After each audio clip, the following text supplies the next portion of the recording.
Welcome back to Tavern Tales. This is your DM Riley, joined again by Cruseo playing, Hello everyone, I am playing Kaana Nilva for today's session.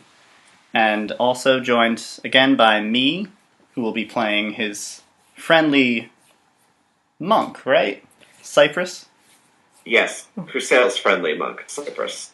Yep, Well, she's friendly when she's Crusail's monk. She's not that friendly when she's your monk. she's the flip-flopping angsty teen monk. I forgot she's a teenager. In Wood Elf years, yeah.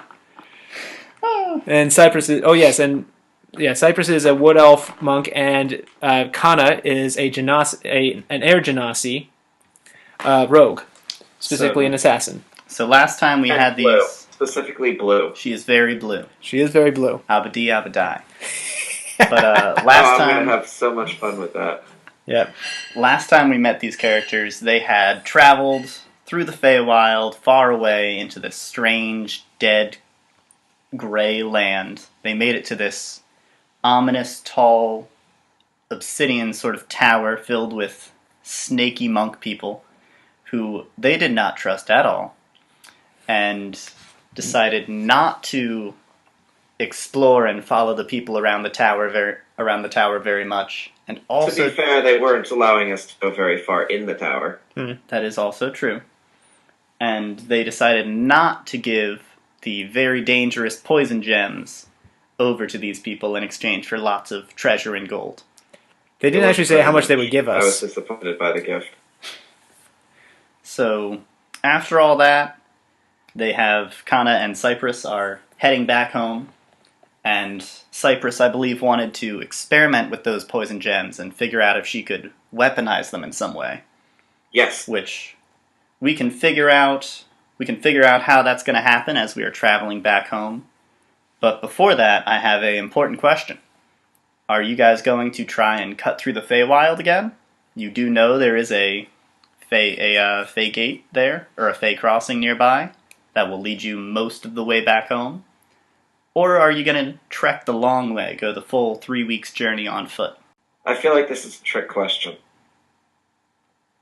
Well, don't forget there's the desired answer. Don't forget what was on the other side of that Fey gate. There is no desired answer. There's just great results with both directions. One gives you more time to tinker around with the poison gems as you're traveling. One gets you home faster, where you could go to your house and tinker around, where you would have more materials available to you. True. But I just don't like the idea of facing that Knuckleavy. The who to what? The Knuckleavy. It was the final monster from Ruby Season 4. There was the cutie pie. Yes. Yeah, there was the giant, adorable skull monster. I was super disappointed by the cutie pie. I expected better from it. Oh, you mean in Ruby? Yeah. It put up a good fight. No, it didn't. Aw. I would disagree. Well, I mean, it is cute. Cute things don't fight very hard. Anyways, but yeah, so I think that, and also Kaana is still on the mend after her little mishap with the poison gems, so... So faster travel since you're on the mend, or...? No, I think she'd want to take the safer route and take the long way back. Quote-unquote safer route. Alright, what does Cypress think? Sure. Okay. So you guys are taking the long route, so what things does Cypress have that she could try and work with? Like, I know you at least have a pack, like a leather pack you could try and tear up and use. What is a glitter stone? A glitter stone is the potential remnants of a glitter fey, of one of the two kinds of fey. Oh, so I can't use that. What kind of hunting trap does she have? I'll give you a choice. That's the reason I ask. It can be either like the materials for like a rope trap, or it could be like a snapping jawed bear trap sort of thing. Or if you can come up with another kind of hunting trap, it could be that kind. I feel like I'm always going to go with bear trap. Never Okay. go wrong with a good bear trap. So you've got a bear trap. Let's see. Not that it's going to help me in this particular endeavor, but I've got a bear trap. You've got I believe, an explorer's pack. So you've got a backpack, a bedroll, a mess kit, water skin, and 50 feet of hempen rope. Good old-fashioned rope. Okay, can I fashion the rope into some kind of, container? Not container, but Like, just wrapped around tie it around? Yeah. Yeah. Go ahead and make a sleight of hand check for me.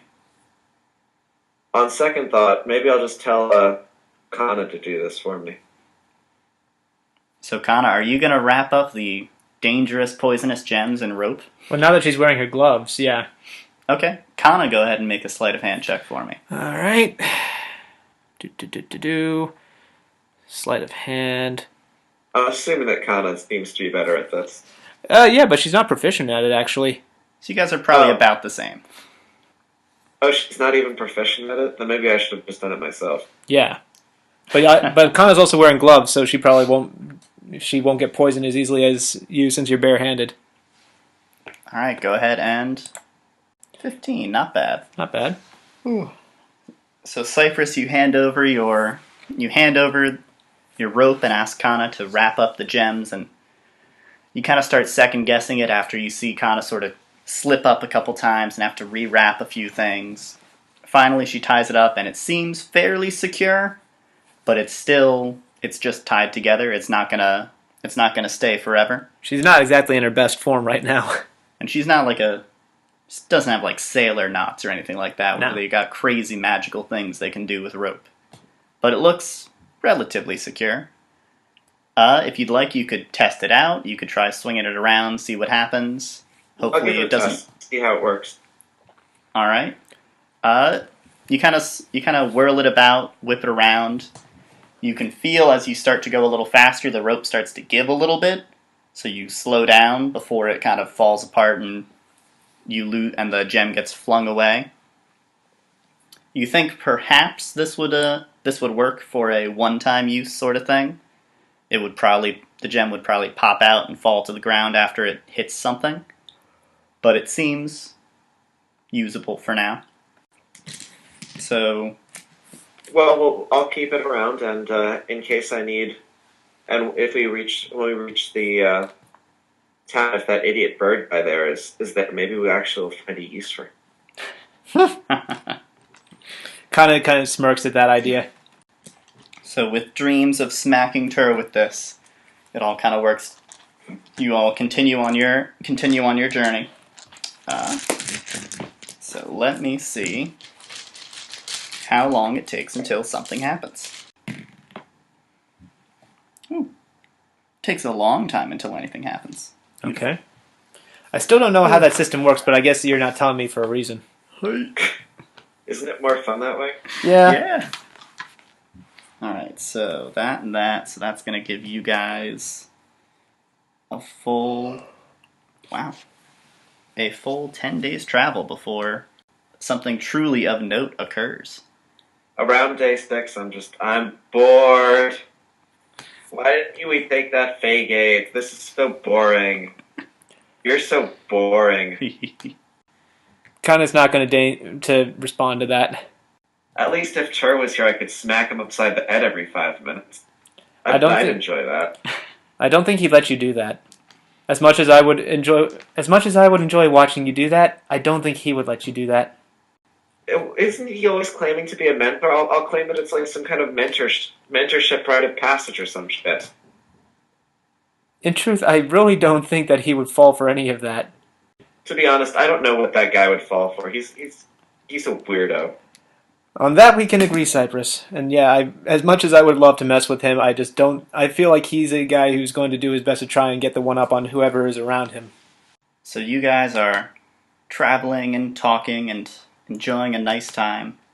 You've made it onto the big road in the hills that used to be part of the Laurel Major Highway, kind of traveling around the outskirts.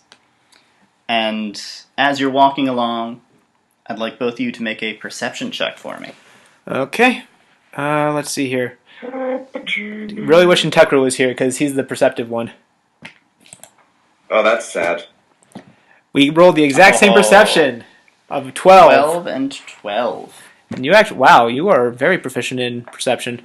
Got a nice 7. 20 on the second one. Mhm. If only he had that. Maybe I have advantage because I'm just so bored. I'm kind of looking around for something to do. Oh, it'd be wonderful if that was true. So let me see, how sneaky is this person? Very sneaky. Very sneaky indeed. So, you guys are going through the road, walking down. Cypress is, like, twirling her pack around, staring up at the sky. She's so bored, just constant, when are we gonna get there? I wanna be there already. And Kana's getting annoyed by this, so My she feet hurt. Not really, but it's just so annoying. and Kana's getting very irritated by this, so she's actually just not being able. She's not really focusing as well as she'd like. So, you guys keep walking around. Ugh. Keep going. Keep strolling. Super bored. Having a hard time with it. The sun is high and glaring, and it's in your eyes. Has Kana recovered at all on her HP, or Yes, everybody will be at full health. okay, You've been traveling for 10 days. You've been stopping and resting and Right. stuff like that. cool. And as you both kind of feel something come up from behind you. And Kana, you feel actually the point of a dagger poke right up against your back. And a gruff voice says, "Your gold or your life? Which one?" Is Kana able to look behind her, or does the bandit respond when she tries to look behind? When you turn your head to try and look, you feel the knife start to push a little further. Don't try to be a hero. Your gold or your life. Do I hear this? Yes, you are right beside Kana. Oh my gosh, thank goodness, some excitement for once on this trip. What do you mean?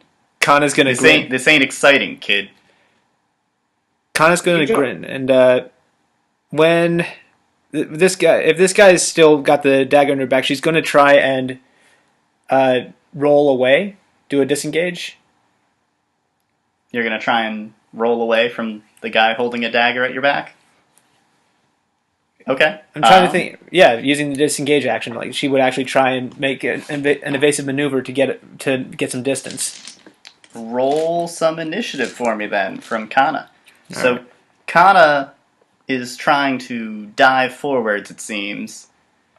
What would Cypress like to do? Turn around and take a ready action to move. If the person approaches. If the person appears to be approaching her. Okay, so I would like both of you to give me initiative rolls. 23. All right. Ah! 5 is not good. Look, yeah, I was bored, tired. You'll never be surprised if you go last. True. Okay. So yeah, Kana. Okay, if Kana is able to do that, she's going to use her bonus cunning action to disengage from the guy, so she doesn't take an attack of opportunity. Okay. So, Is there a board or is there something to look at? Oh, here. this is going to be Theater of the mind, real quick. Oh, okay. Okay, what does Kana see if she disengages and turns with her short bow drawn? First, she's going to get swung at. What is Kana's AC? 15. She is caught as she's trying to roll away. If she'd been able to notice this man coming up on her, she would have been able to disengage no problem, but she's surprised and not quite ready. She also doesn't have her combat juices flowing all the way. Right. She takes a total of 6 points of damage. Yeesh. And she sees a large burly man. He's got a sort of brown outfit on to blend in with the hills. Big kind of bandana covering over his head. You can see little wisps of black hair coming out. There's a dagger in one hand, and by his side you can see a big vicious looking kind of axe. But there doesn't seem to be anyone else. Okay. It's just him on the ground.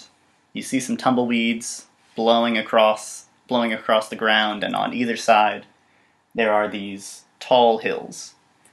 There is a small valley between two of the hills off behind on the direction back where you were coming from, a little bit of the ways. That's probably where he had snuck out from to try to catch you. All right. Well, Kaana is disengaged and is moving away. Okay. She is going to spin and she's going to fire off a shot with her bow. Unfortunately, I know she's not going to get sneak attack or anything like that. Mm-hmm. But an initial shot just to maybe get him back off. Okay, so go ahead and make an attack roll for me. Oh wait, that's my inventory. There we go. Make an inventory roll at him. Jeez, a piece. Just a lot of bad rolls. You spin around and you get kind of surprised. You're off balance from getting sliced across the back, and your shot goes wide and it flies down the road and clatters to the ground, maybe 100 feet away. All right. I told you we should have been sparring this entire time.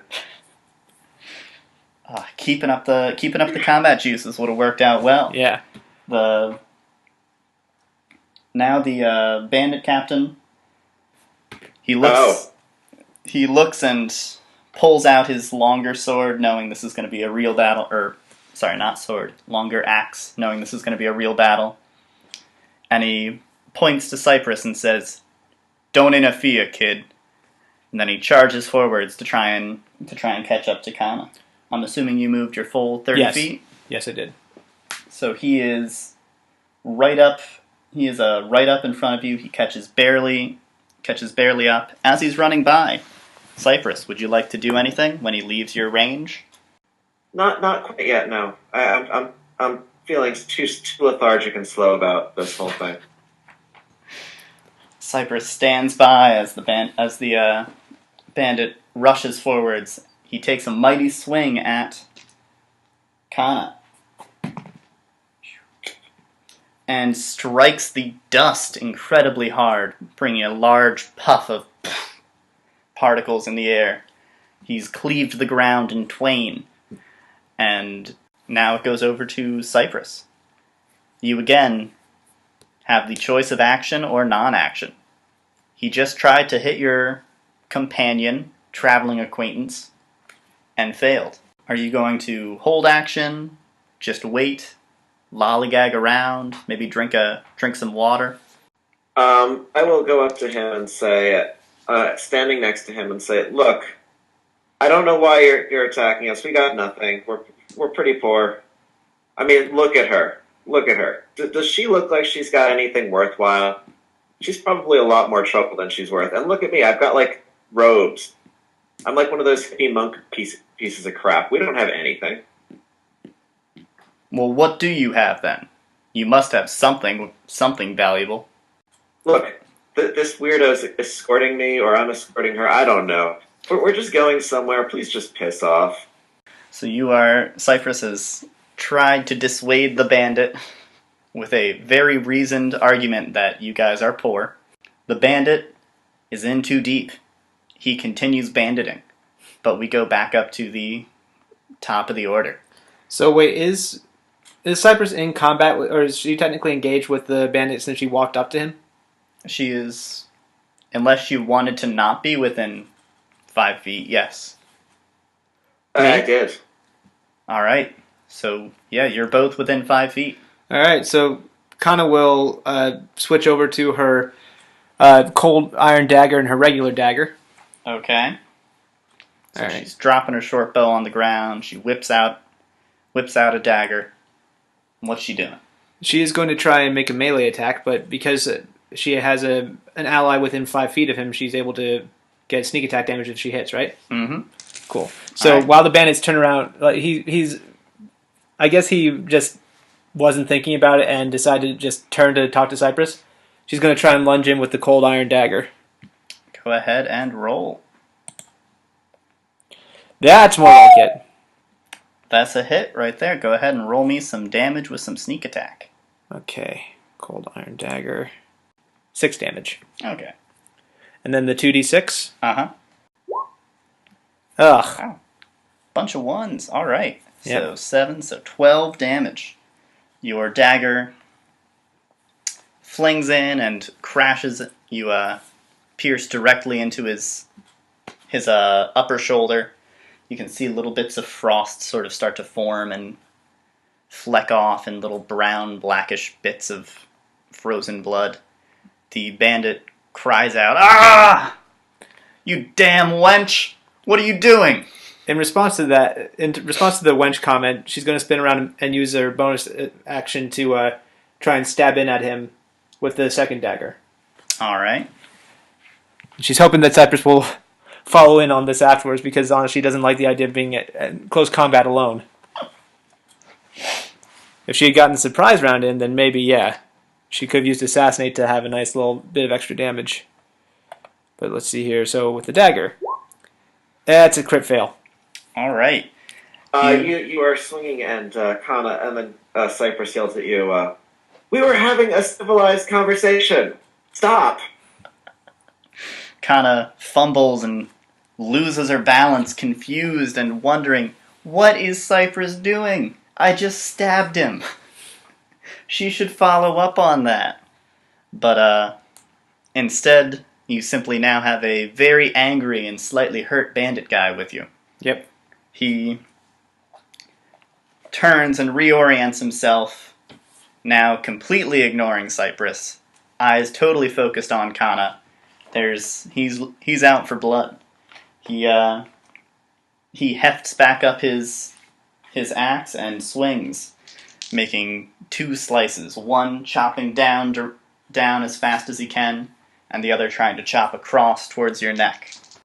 And he hits with both. Oh boy. Ouch. No crits though, I hope.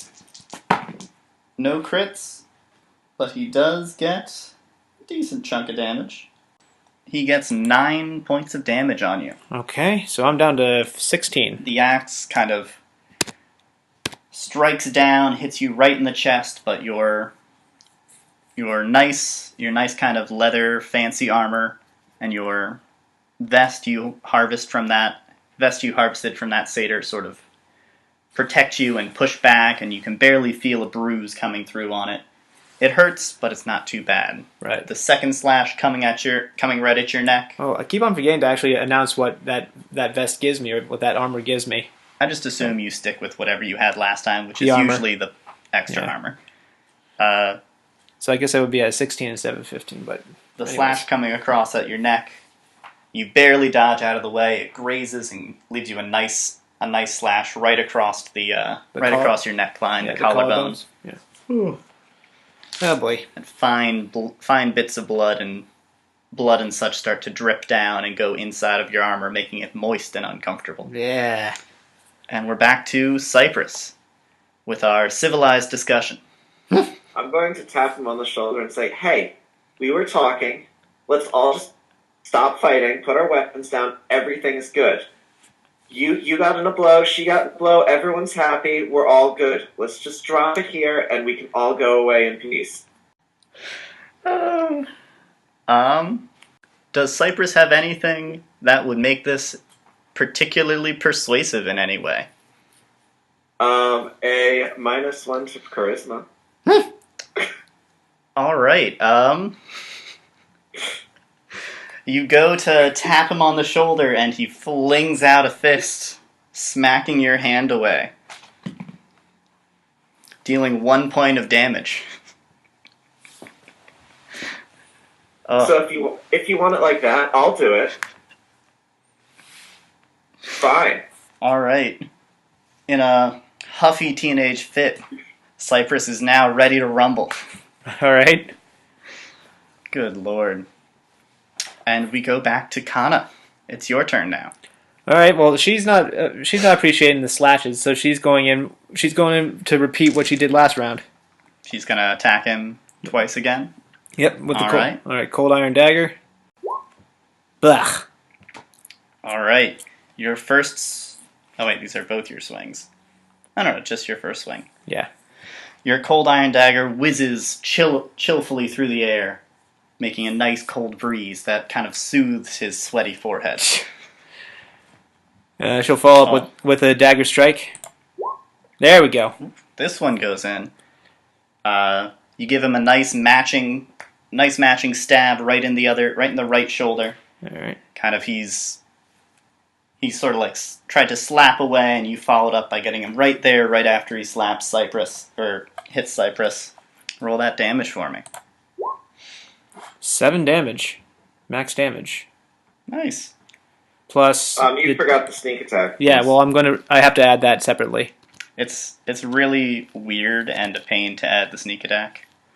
You know, I might be able to add it as the secondary damage. Son of a! I keep on forgetting that you have to put in the space.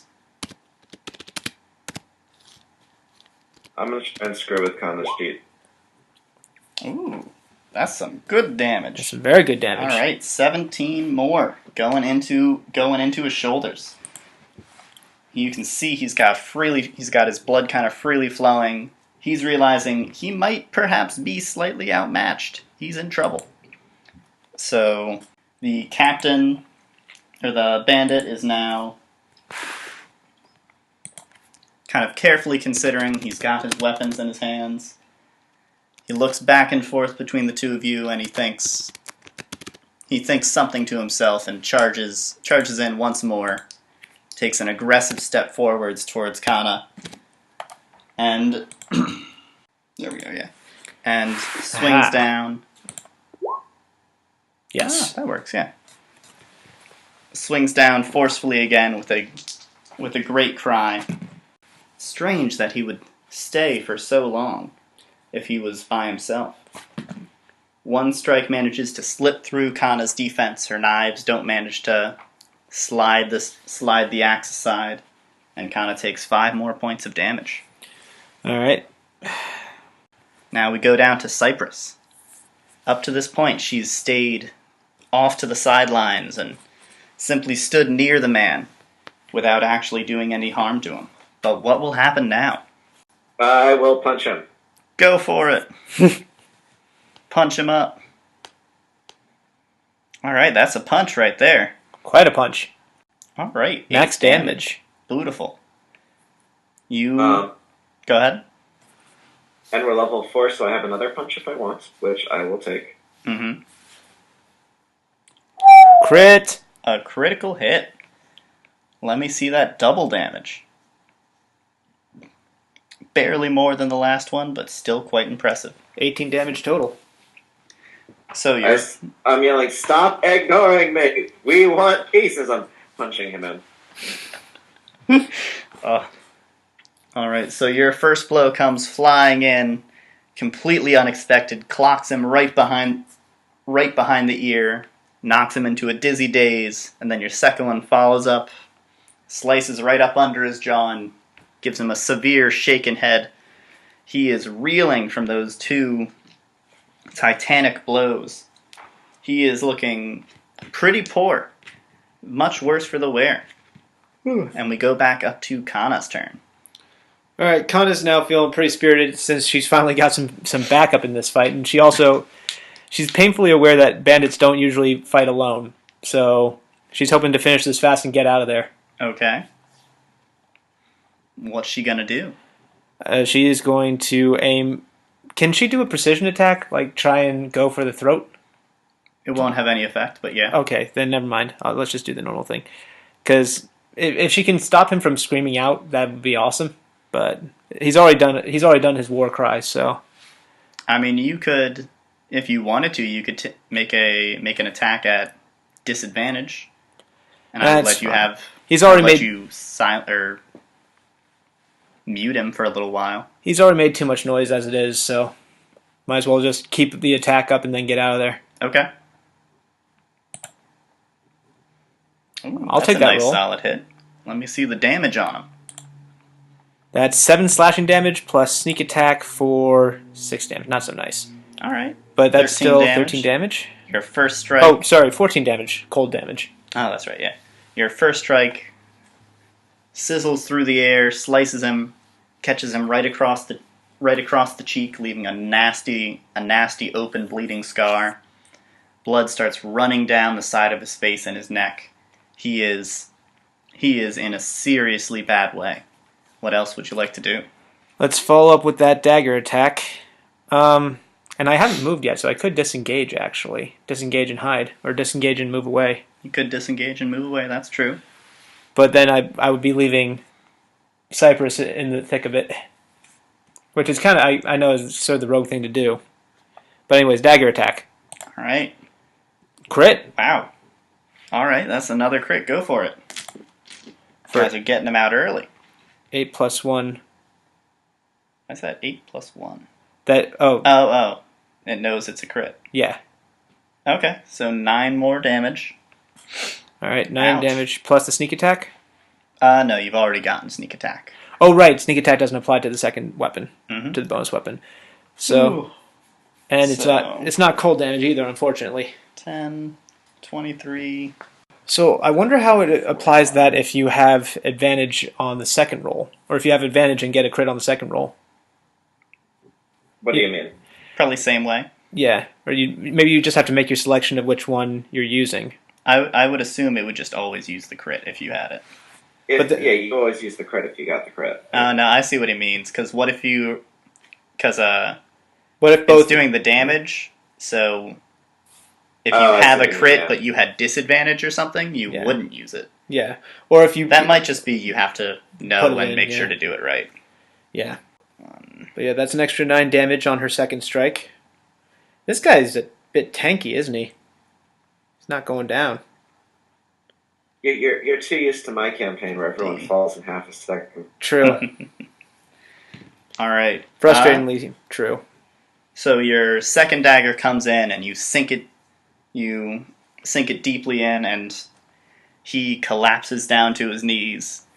His weapon drops to the ground and he puts his hands together saying, "Please, I have a family. I need to, if I don't come back, they won't survive. Please don't kill me. Please." And that's his turn. So Cypress, it's your turn. What do you want to do with this man begging for his life on the ground? Oh, so now you want to talk? Of course, please, anything. I should have listened to you. You were right. You were so right. Please just let me go. Blood and tears are streaming down his face. Well, it's a little too late for that, bub. Oh, that's a hit. Think Kaana would actually agree with that. 7 damage. Your fist flies forwards and catches him right in the face. The wound on his cheek opens up even further, and blood continues to gush. He's babbling incoherently now. He's almost passed. Would you like to make another attack?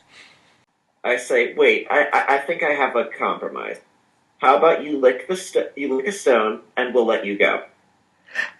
Anything. I'll do anything. As long as you let me go, please, please. So what stone is he gonna have to lick? I believe I know, but Yeah. I gotta ask. If Cypress doesn't do it, Kaana will. Cypress indicates that you can present the stone. Yeah, well, we each have one of them now, so... I know. Yeah, Kaana will pull out her poison stone and hand it to... Or, hold it out for him to lick. No, drop it on the ground. He needs to lick it. Are you Okay. gonna drop it on the ground? Fine. So Kaana drops this gleaming emerald gem on the ground. You can see a rush of greed in his eyes, but there's a lot of fear there as well. He sort of bends down, huge winces of pain going over his face. He sticks his tongue out and licks the gem. All right. Alrighty. Oh no. Uh-oh. Well, I'm pretty sure he's dead, but I want to see how dead he is. Oh, he's dead. He real dead. His body quivers and shakes and convulses, and you can hear him croak his croak his death rattle, and he collapses on the ground after about a minute of vicious kind of agony. And blood just begins to pool, and you notice it's coagulating abnormally quickly. Like it's starting to turn viscous and sticky and gross very fast, and it's darker than you would expect blood to be.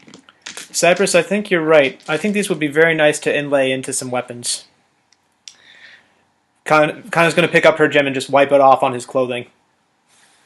Well, that's nice of you. She's not feeling very compassionate towards this guy. That's fine. So you've defeated this lone bandit. Kaana's going to see if she can find anything of worth on him. Okay, you're going to search through his belongings. Yeah. Oh, can I change my alignment from chaotic good? From chaotic good? Feel free.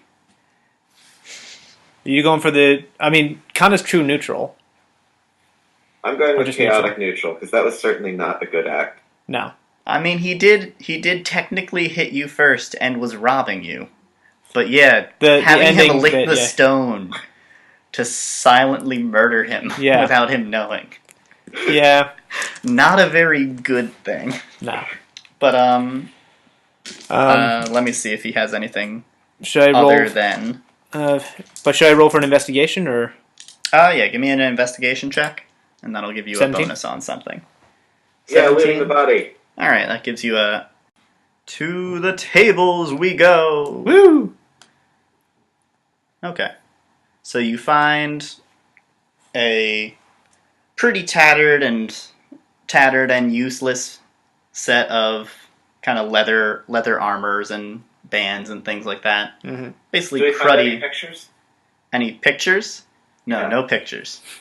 You were looking for the pictures of his family, weren't you? I am looking for pictures of his family. You find his hand axe and two more daggers. Decent quality, nothing special. Mm-hmm. He's got like 15 gold on him. I'll pocket the daggers. I'll grab the gold. And he has a small opal worth 50 gold on him. So a total of 65? Mm-hmm. So that's 404 gold on her. Well, remember, one of it is a opal. Or a part of it is opal worth 50. Yeah. You gotta either sell that or you could use it for something. So you do find a letter that is written in a very shaky, childlike handwriting. And it's pretty hard to read. You can make out some words, but it's clear the person writing it is not particularly literate. And on the bottom, it has a very poorly drawn picture. There's a small little person with a big smile on it, holding up a stick that you believe is probably an arm and a hand towards a much bigger, awkwardly drawn person with a big smile on it, and a heart underneath that, and nothing else of value. Well, that's going to weigh on... Well, actually, I guess that wouldn't really weigh on her conscience much. So are you guys going to keep the letter? I will keep the letter. Oh. I think Kaana would actually just leave that with him. Let's not... Cypress, are you going to listen to Kaana? She's telling you to leave the letter. You don't want to pay back the debt of murdering this guy in cold blood? Let me remind you, it's your stone that killed him. Wait, paying back what debt? You guys did just murder this man. He has a family that's depending on him. Without him, they're gonna die. That's what he was saying. I don't know if it's true. Cypress asks and brings up this noble cause. Kaana just is like, I could care less. Yeah. So then I guess I'll drop the note back in his pooling blood. At least put it in his pocket. No. Fine, Kaana will pick it up and put it in the pocket. So Cypress very deliberately puts the note down almost in a pocket and then just drops it in the blood instead. Kaana walks over like, come on. Picks it up, puts it back in his pocket, People are going to find this and be slightly confused. But no worries, you guys have won the fight. So, do you want to continue on? Do you want to stop and wait here? No, Kaana's going to... The only thing Kaana wants to do, well, the only problem is that she's not very strong, but she would want to try and drag his body over off the main road. You can do that. You got it. Yeah. It'll take a little bit of time, but no problem. Yeah. So you drag it off the main path into like the brush side hills area. Just somewhere where it's a little bit more concealed. She's not looking to give them an immediate trail to follow. Okay. She's assuming that he's got compatriots who would be coming to look for him. Cypress is watching the trail of blood and just goes, ah. Yeah, so we've got a nice little pool of coagulated, congealed blood in the middle of the road. And then it's sort of dragged over, along with some disturbed dirt, over to some bushes that are pretty pitiful bushes, kind of hiding this guy. Kaana's going to do her best to cover up the trail of her dragging him over. All right, throw down what would I call that? About midway through this, I'm going to start saying, I'm bored. I'm going to call it a stealth check, because you're trying to hide something. And I want you to make it a disadvantage, because you've got an angsty teenager just kind of groaning and moaning at you the whole time you're doing this. All right. Well, half the time you're doing this. Right. 11. All right. You managed to cover up, disturb a lot of the dirt on the road, so it looks like a lot of people have been walking.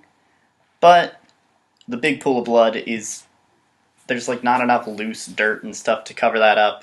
And you can still see traces and drops and bits of it going over towards the side. But it's not clear that there were 3 sets of footprints, and then a guy died. Yeah. And then 1 set of footprints dragged him over somewhere, and then 2 sets left. Adding Now it looks like maybe there were more for a little while. Adding to the story, she's in a bit of a rush to get out of there, so she's not doing the best job to cover everything up. Okay. So once she's kind of covered this up, she beckons to Cypress, come on, let's go, we gotta hurry. Exactly. And then you guys continue on your way. Wow, you guys are lucky today. I know, those early rolls would deign to disagree. So you continue to travel. You don't notice any signs of pursuit. And Kaana, you'll be able to heal back up.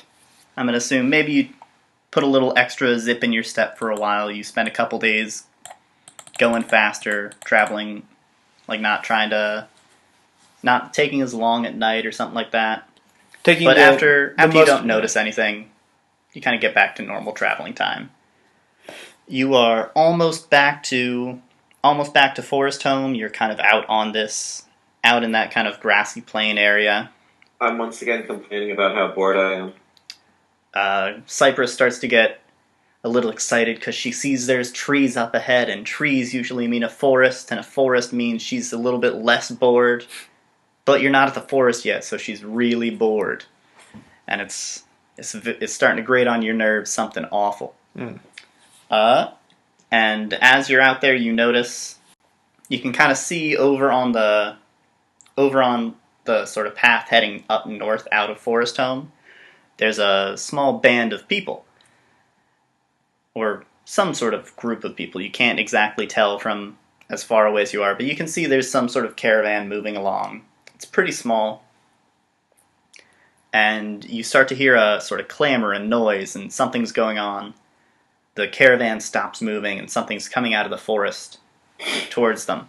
The noise continues. You can hear some people sort of beginning to yell. The caravan sort of splits in 2 directions. One group tries to keep going further north. Another group tries to head back south towards Foresthome. And something is still in the middle, kind of grabbing things, and people are shouting. You can hear pain screams now. But it's still very far away.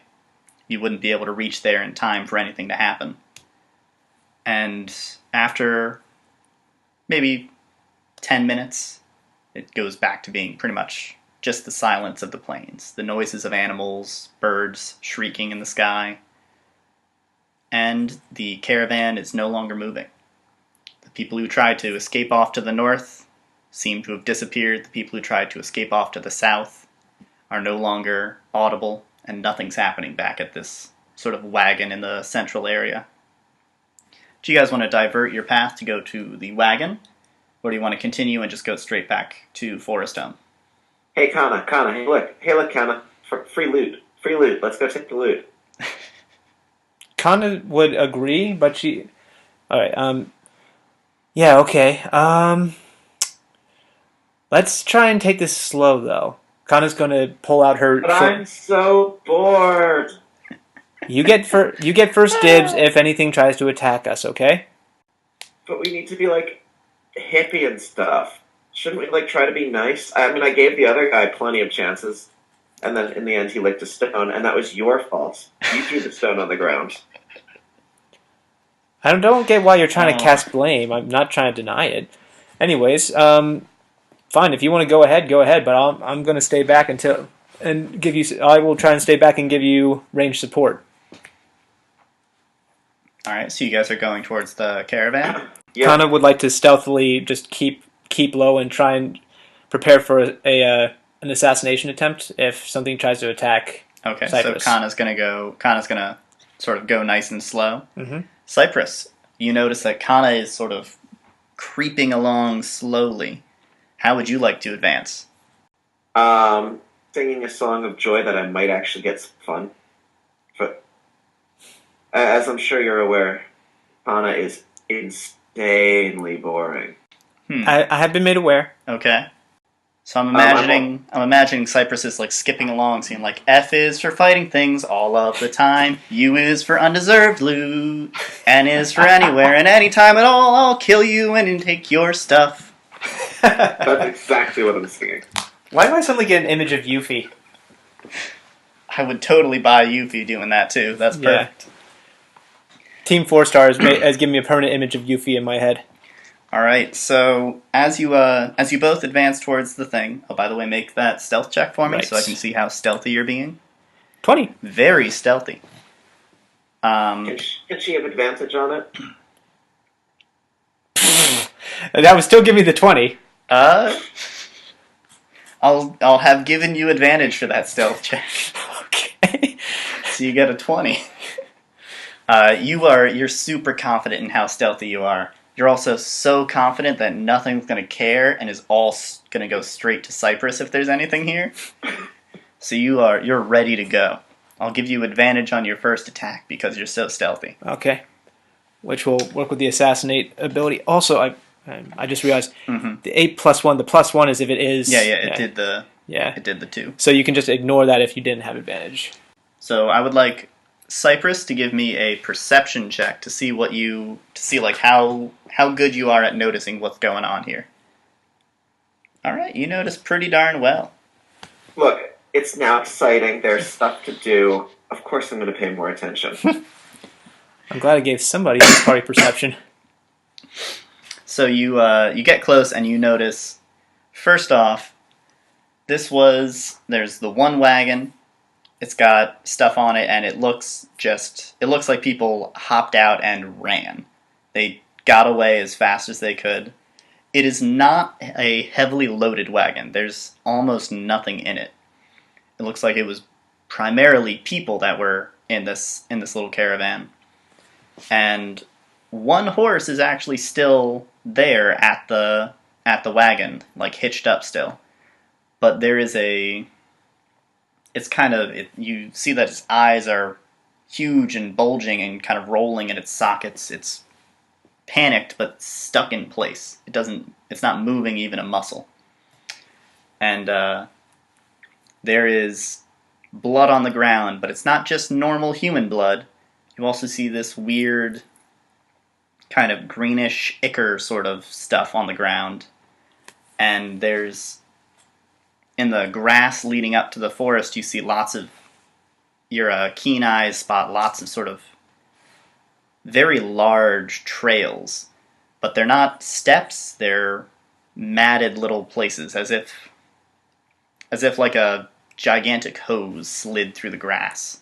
Or a massive snake of some sort. A slither track. Yeah. Okay. There are 2 of these tracks going into the forest. You see them coming out and then heading back in the same exact are right next to each other. There's some tracks going along the ground out towards place, or towards the north, where those people had ran to the north. There's some tracks heading off down to the south, and you can see a pool of this odd greenish bubbling liquid sitting on the path, or sitting on the road somewhere. It's steaming slightly in sort of weirdly witch's cauldron-y style bubble. Huh. You can search for loot if you'd like. You're here before Kaana, so anything you find is yours to take. I will go ahead and do that. Alright, throw me that investigation check. Alright, nice. You find a small bag full of gold coins. From the weight of it, you can feel it's about 100 gold coins. And there is a rolled up scroll inside of it. It's written from the mayor of Foresthome named Jorgus, and it says, "We are in urgent need of help. There is a catastrophic monster in the forest. We need any and all able-bodied soldiers or helpers to come and to help us defend our village. Please send help as soon as you can." This seems like it was some kind of emergency convoy sending this letter, but they didn't manage to make it. Wait, they were from Foresthome? They were from Foresthome, heading out. Okay, at this point, would Kaana, seeing that Cypress is just safely looting and nothing's showing up, would she have just come up, or would she be able to just come up and, Yeah, you can come up. Okay. So She's keeping her eyes open still, but yeah. Yeah, keeping a head on a swivel. Kaana walks up as you're looting Cypress. What would you like to tell her about? Can you believe these assholes don't think that we can do jobs? What do you mean? I throw the scroll from Jorgus at her. Remember, who's Jorgus? He is the mayor of Foresthome. He's like the... Baron is like the leader, but he's the actual mayor of the town. Okay. Because there's Baron and Jorel. Mm-hmm. Okay, Jorgus. I don't know if I don't think you've met Jorgus No, yet. he doesn't seem to be in town often. Yeah, so seeing this, Kaana's eyes are going to widen. This is bad. She knows they've been away for, almost 2 weeks? Way more than that. 4 This is weeks. like 4 5 weeks. This is around a month now, yeah. So did we miss the whole Naga thing by now? The Naga thing, so the Naga woke up about the 5th day into your travels. So Okay. it's been about 3 weeks or so since the Naga woke up. She could have known either way. But seeing this, Kaana's going to... If those people got away, then they got away. Hopefully, right now, the best thing for her is just to recommend for them to get back to Foresthome as quickly as possible. Mm-hmm. Cypress, let's get back. This is bad news. Okay. All right, so the two of you She finish says, your... She says, "Yeah, you're right. We could probably get more loot when we do this quest." Not gonna respond to that. Just gonna get moving. So Cypress is skipping. She's excited at the concept of loot. She's like, "I'm gonna get some cash, and I'm gonna kill some things." Kaana is like, "Oh my god, this kid did not know her personality when she signed the contract." Nope.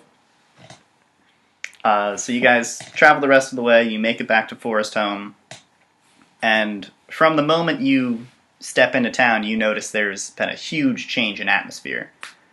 Nobody is out and about. Nobody's standing around, kind of hanging out, playing in the fields, anything like that. The only people you notice are peeking out of the shutters in their house, and the whole kind of forest side of town has been abandoned. All those buildings seem empty. Everyone is sort of huddled together in the furthest buildings from the forest. You're coming in from the north, so you're passing by Lady Green's, or the Green Farm, and you can see there are piles and piles of snakes and forest animals and insects and things, and lots of sort of rotting piles of leaves, and all of the cows have been bitten and killed, and they're all kind of rotting away. The house itself looks to have been, or the main manor house looks to have been battered and beaten and assaulted greatly. Let me look at something for a moment. So Tukra and Wayne did not have an easy time while we were away. Oh no. The town has been in trouble. I'm going to ask Kaana, didn't that freaky bird person and Tukra have some kind of issue regarding that place? No, I don't think there was so much an issue as that it was a sort of a hotbed for fey magic. I thought they fought about it at one point with about like that and some kind of like, I don't know, person who lived there or something. Exactly. She was Tukra talked about that with them afterwards, right? Or he at least told them Cypress about joined up later, so she might not know the whole story. Oh, okay. There's a powerful fae who protects that homestead. So that was what they were discussing back during the war, or during the siege. Huh. Cypress gives that place another look. Clearly not that powerful. Oh, or maybe just what's attacking us is all that more powerful. You guys definitely do notice that this is clearly clearly has been focused on a lot more than the other buildings you've seen. Yeah. There's some sort of notice. You can see that some other buildings have been attacked and like doors have been broken down, but nothing else has been battered to this extent. Okay. Okay, I think Kaana at this point, she would first think of heading back to their home. Okay. So as you're going through town, you're noticing all of this sort of stuff. You can tell that the people are in the houses. People are peering out their windows at you, but everyone is too afraid to call out and try and get your attention. They don't know if perhaps there's something lurking out there. As you're going by the inn, Hadram calls out to you. He says, Kaana girl, get in here. Come quick, don't be out there. It's dangerous outside. Hadram, what's happened? There's been a monster. There have been lots of monsters. There are these strange snakes made out of mud and leaves and rot, and these huge snake men. They travel along their bellies, and they raise up, and they've been taking people. And Jarell and Tukra have been doing their best to help keep us safe, but they're only two people, and it's been a constant battle at the green farm, and the thing that lives there has been doing its best to keep it away, but I haven't heard anything. What about? I bet it's that bird person's fault. What's happened with Kale and Tur? Are they back? They haven't gotten back. They're not here. They haven't come back yet. I don't know what's going on. I thought they would be back by now, but you're the first people to return. We tried to. We sent a group of people before. Did you see them? Kaana's going to have a concerned look on her face. We found what was left. Yeah, they got totally devoured. What? At least one. A few escaped to the north, a few escaped to the south, but one wagon got caught by something. We found a pool of green ichor. Not really sure what it was. We found also tracks like something had been slithering, something big, which kind of fits with what you're describing. That means the monsters got them. Nobody's come in town except for you. And it's not letting anybody out of town either, apparently, or at least trying. Kaana's going to sort of mentally kick herself for not going after them, but at the same time, dividing to try and find them would have taken more time. So, hearing this news, Hadram is visibly shaken. He kind of collapses down onto a bar stool, dejected, eyes down. What's to the north and the south outside the forest?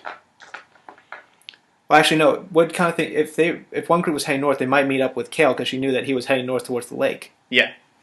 Kana, they went over their travel plans. Kana knows that there's the camp up to the north. Right. So if they were, because that's actually probably one of the best places for them to gather a force to try and fight back. Mm-hmm. So if they can survive, that would be to our advantage. I don't think that. I would say we could go after them, but honestly, it seems like you need our help more here. Hadram he's kind of hearing your words, kind of shakes him out of his miserable reverie a little bit. Kind of looks at you, his eyes a little bit hazed over and fearful. But what can we do?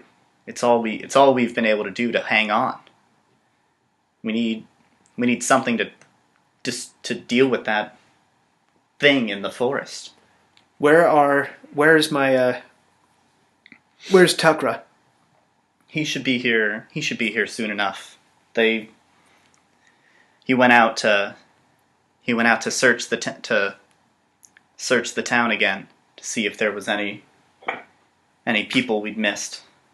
He's still shaken. He's not thinking incredibly straight, but Kind of looks at him and says, it's your bar. You could probably take something to steady your nerves.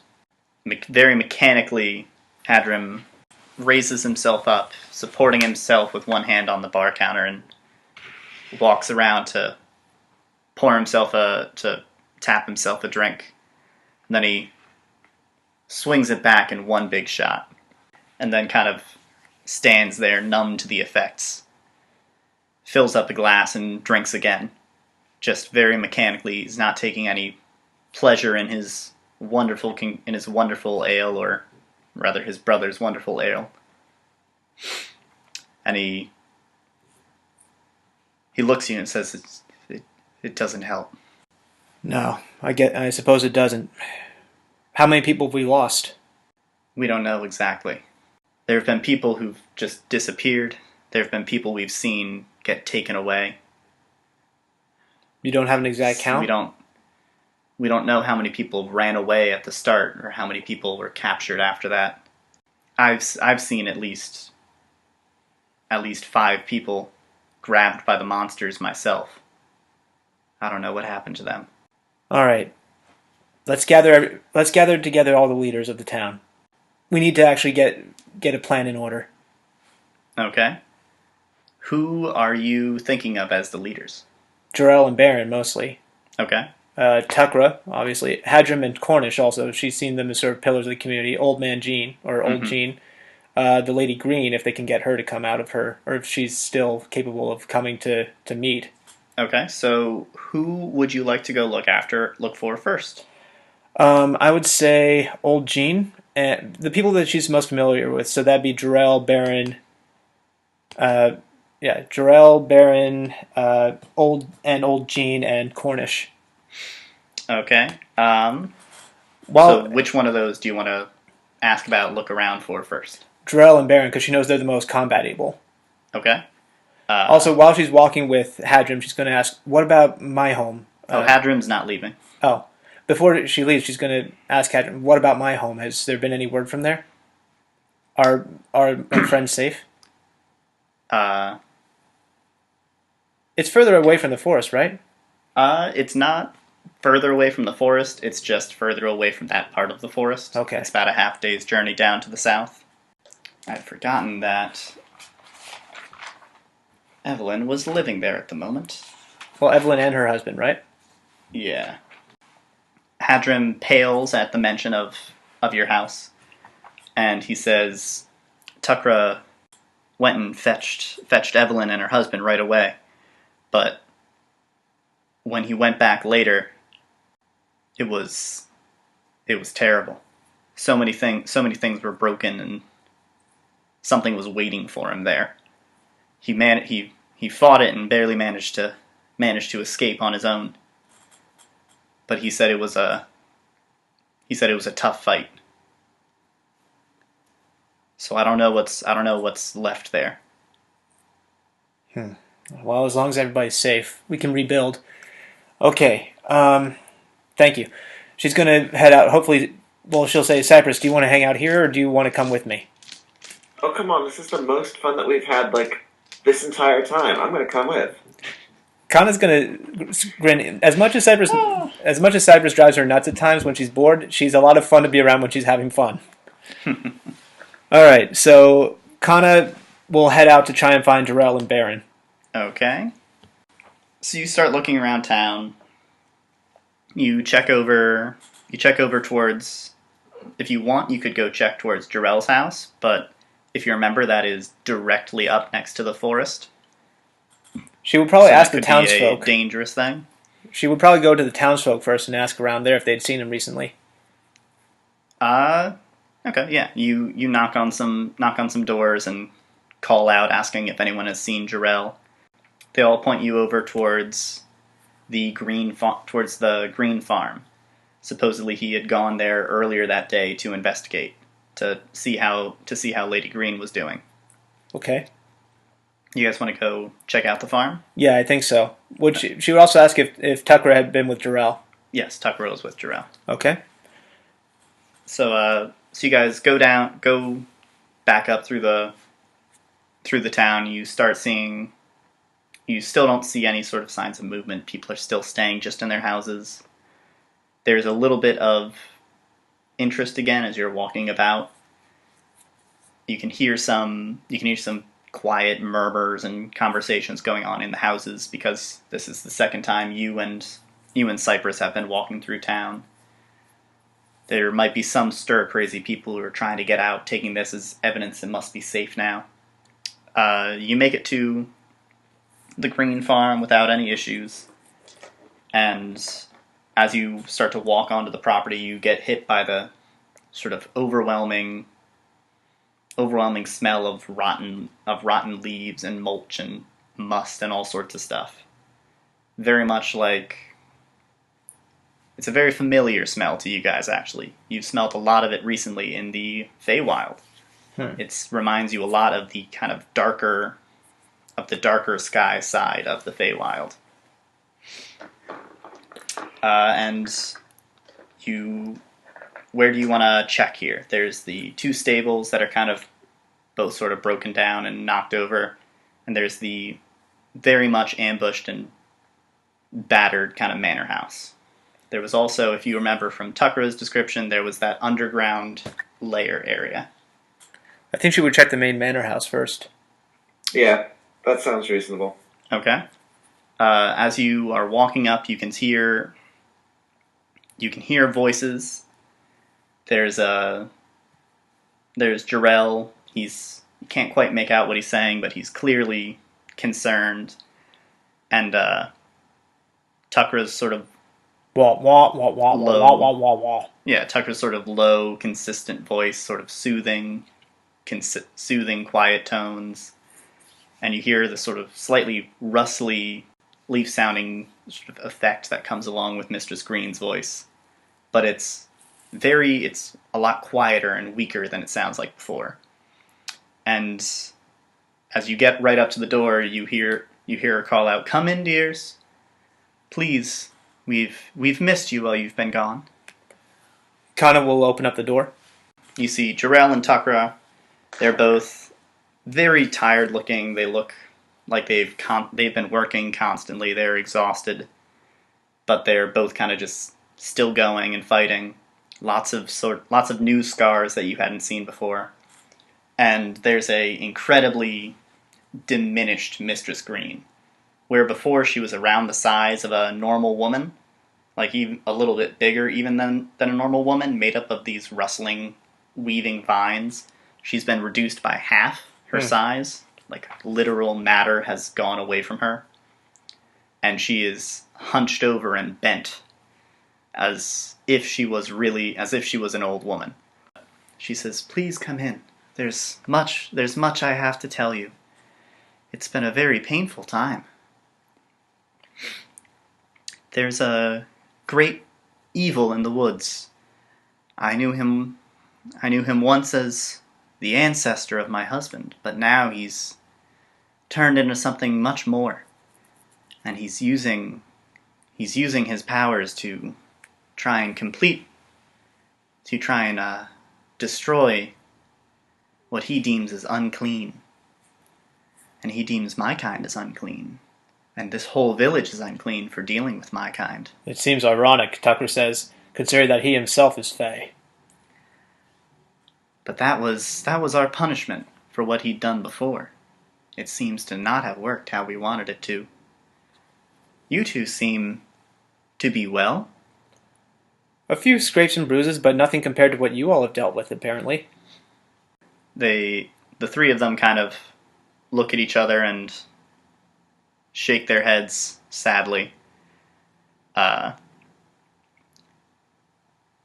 Lady Green looks at the both of you and kind of tweaks her head to the side. There's something odd about you. I smell a familiar smell on you. Where have you been? We headed to the dead area, just past, what's the name of that isolated mountain country? Far Eldrith. Yeah, just past Far Eldrith, where those stones were trying to lead us before, she says to Tukra. But when we got there, we actually probably would have taken longer to get back to you, except that we ended up in the Feywild for the first week or so. You've been in the Feywild? We fought some boggles. It was a little bit of a strange trip. There was something dark in the last stretch of our trip through that area, but it cut out a whole week's worth of travel. That's the Feywild. The Feywild is a strange place. It doesn't touch time the same way things do here. Well, that's very lucky. I wish you could have come back even sooner. Perhaps some of this tragedy could have been stopped. I'm sorry, we didn't know. There's no way you could have, dears. I told you we should have gone the faster way. I don't think we would have stood a chance if that guardian had found us, or whatever that thing was in the swamp area. Mrs. Green, her eyes, she straightens up a little bit, as much as she can in her kind of hobbled state, when you mention the creature in the swamp area. She says, "You met a guardian?" Is that what it's called? It made a sound almost like a horse. There are 12 guardians who protect the crossings in the Feywild. They're creatures of incredible power, but they possess no will of their own. They are only there to stop things from coming and going as they please. How did you make it past this? We hid until it left. You are very lucky. The scent of the material plane must have been weak on you, or else it would have found you easily. I'm from 2 different planes as it is, so my scent probably would have been confusing enough. Perhaps that's why. If you ever see one again, you must flee immediately. Nothing can stand against those. So you guys you've met up, you've shared your story. They fill you in on what's been happening. Mistress Green tells you about how this monster, this creature that had come out of the cocoon that was in the basement here, it was the transformed Fey spirit of her ancestor. And Jarell and Tukra fill you in on how it had combined together with some sort of special Yuan-Ti creature and had formed into this gigantic Fey serpent. And they also tell you about those strange cocoons that had been found, and how there was that one young girl that Tukra had managed to save from one of the cocoons, but out of the other had crawled that same lizard man creature, right, that Hadram was speaking of. And the Mistress Green tells you about how most of the attacks on the town have been focused on her farm. It's all been trying to come and gather up and destroy her. And she'd been kind of using what power of hers she could to spare to try and summon any of the minor Fey creatures in the area to come and stay with her and be safe. But she hadn't been able to protect them. That was a majority of those large kind of piles of rotten leaves. Those were the creatures that had decided to stand and fight, and they'd been killed by many of these snake creatures. They tell you that there hasn't been an attack in a little while.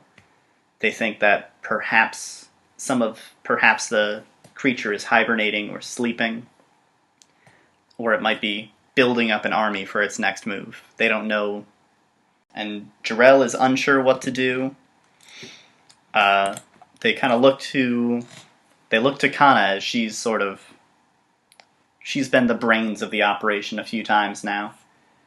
They ask, like, what can we do here? We've tried to send parties to get help, but we haven't heard anything back from anyone. You're the first people to come to town since these monsters appeared.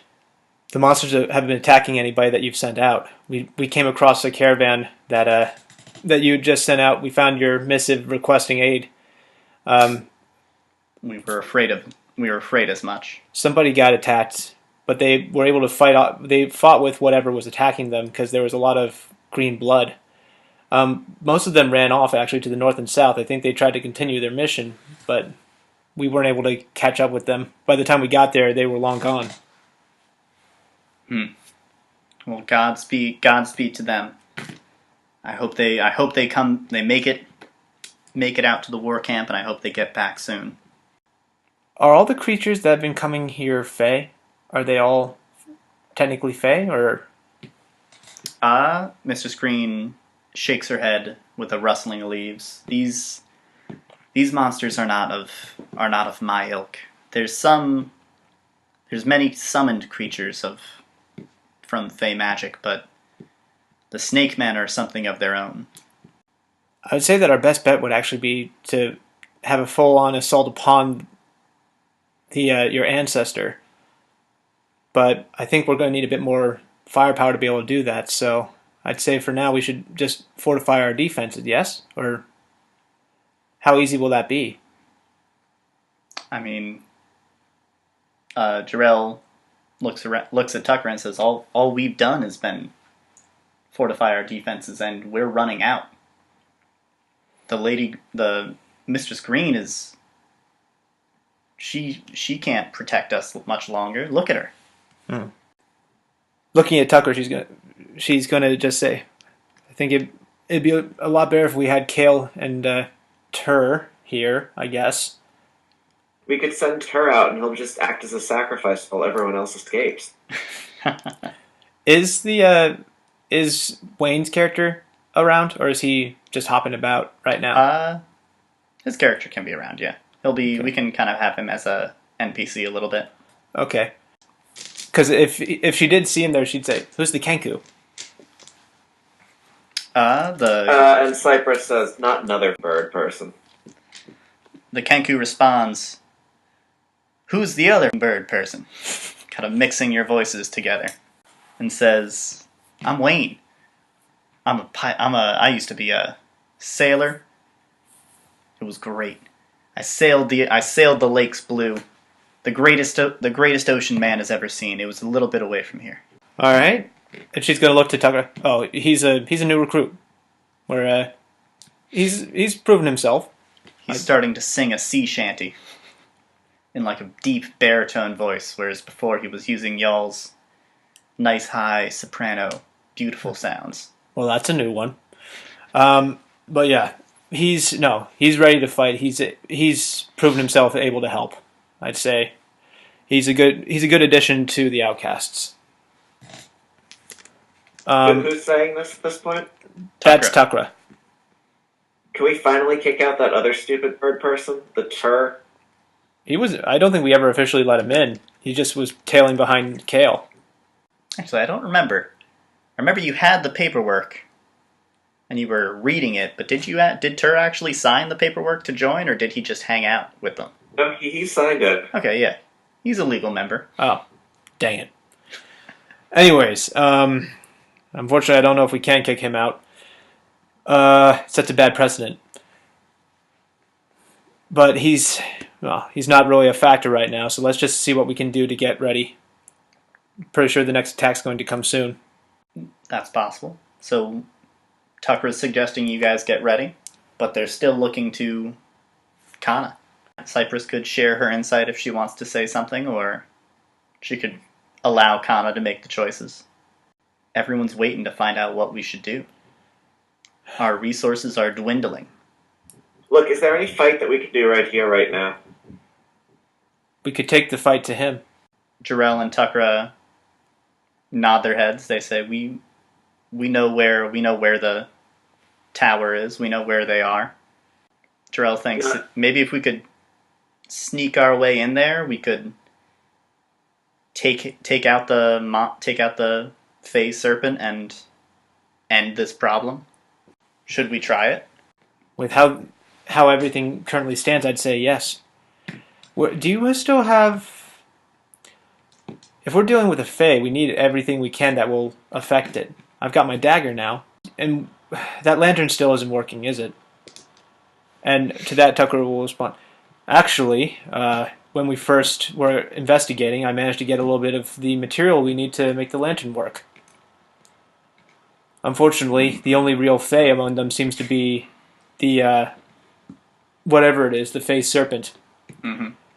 We could lure it out on its own, but it would probably call its minions to help it, so it's going to be an uphill battle. We don't even know what the numbers are. We know that it can summon. We know that it's gotten quite a few of our townsfolk under its grasp.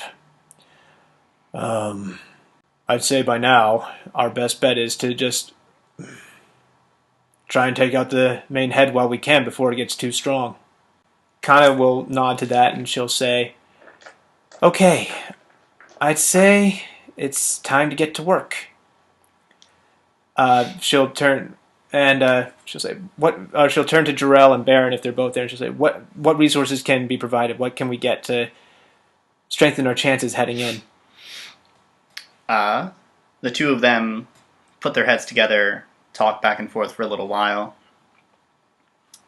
and once they've kind of talked a little bit, Baron says, "We can provide a few helpful poultices and potions, things that will rejuvenate you and help you carry on after a powerful blow. And I can pray to my God to bless you for combat. Perhaps that would provide some sort of aid." Jarrell pipes in saying, I have a few tricks up my sleeve that might help, that might prove some merit against these serpentine enemies. Something that might take some of the bite out of their attacks. But once I do that, I'll be spent, and we'll need to leave some people back here. Perhaps me and Baron could stay in town, and that way, if they stage an attack at the same time, then we'll be able to stop that. Will you go and cut off the head? Does that sound good? I think that will work, yes. All right. So they hand over 3 lesser healing potions, which, if I remember correctly, I think that's 1d4 plus Constitution healing. All right. Once they receive all their buffs and get the healing potions, I think it's time for them to get moving. All right. So an important element to ask is, how do you guys want to advance? Are you going to simply just go for it, go into the woods? Are you going to try and sneak through the woods, wait for nighttime and go during the daytime? I think go during the daytime. They don't really want to get ambushed at night, especially since none of them have dark vision. Okay. So you've got Tukra, Kaana, and Cypress. Do you want to bring Wayne with you guys as a assistant? I thought that'd be a good idea. Okay. So you guys have... They give you a total of 3 healing potions, which you can quaff as a bonus action for 2d4 plus 2 healing. and you each have 2 instances of the All-Father's Blessing, which is kind of like a bardic inspiration die for attacks, spell attacks, and skill rolls. And you can use it after you've rolled, but before I tell you what happens. So, like, if you roll and you're not sure you're going to hit and you want a little extra... It's like a bardic inspiration. Yeah. Okay. You want a little extra, you can use it. You can roll another 1d4 and add it. And you get to do that 2 times, and then you're out. You guys also get... It's some intense multiple castings of protection from poison on you guys. Or rather, with some... Well, that is good to know. Ooh. You guys get a scroll that what's-his-face, Jarrell has made, which will give you guys advantage on saving throws against being poisoned, the condition poisoned, and resistance to poison damage. So you'll take half as much poison damage.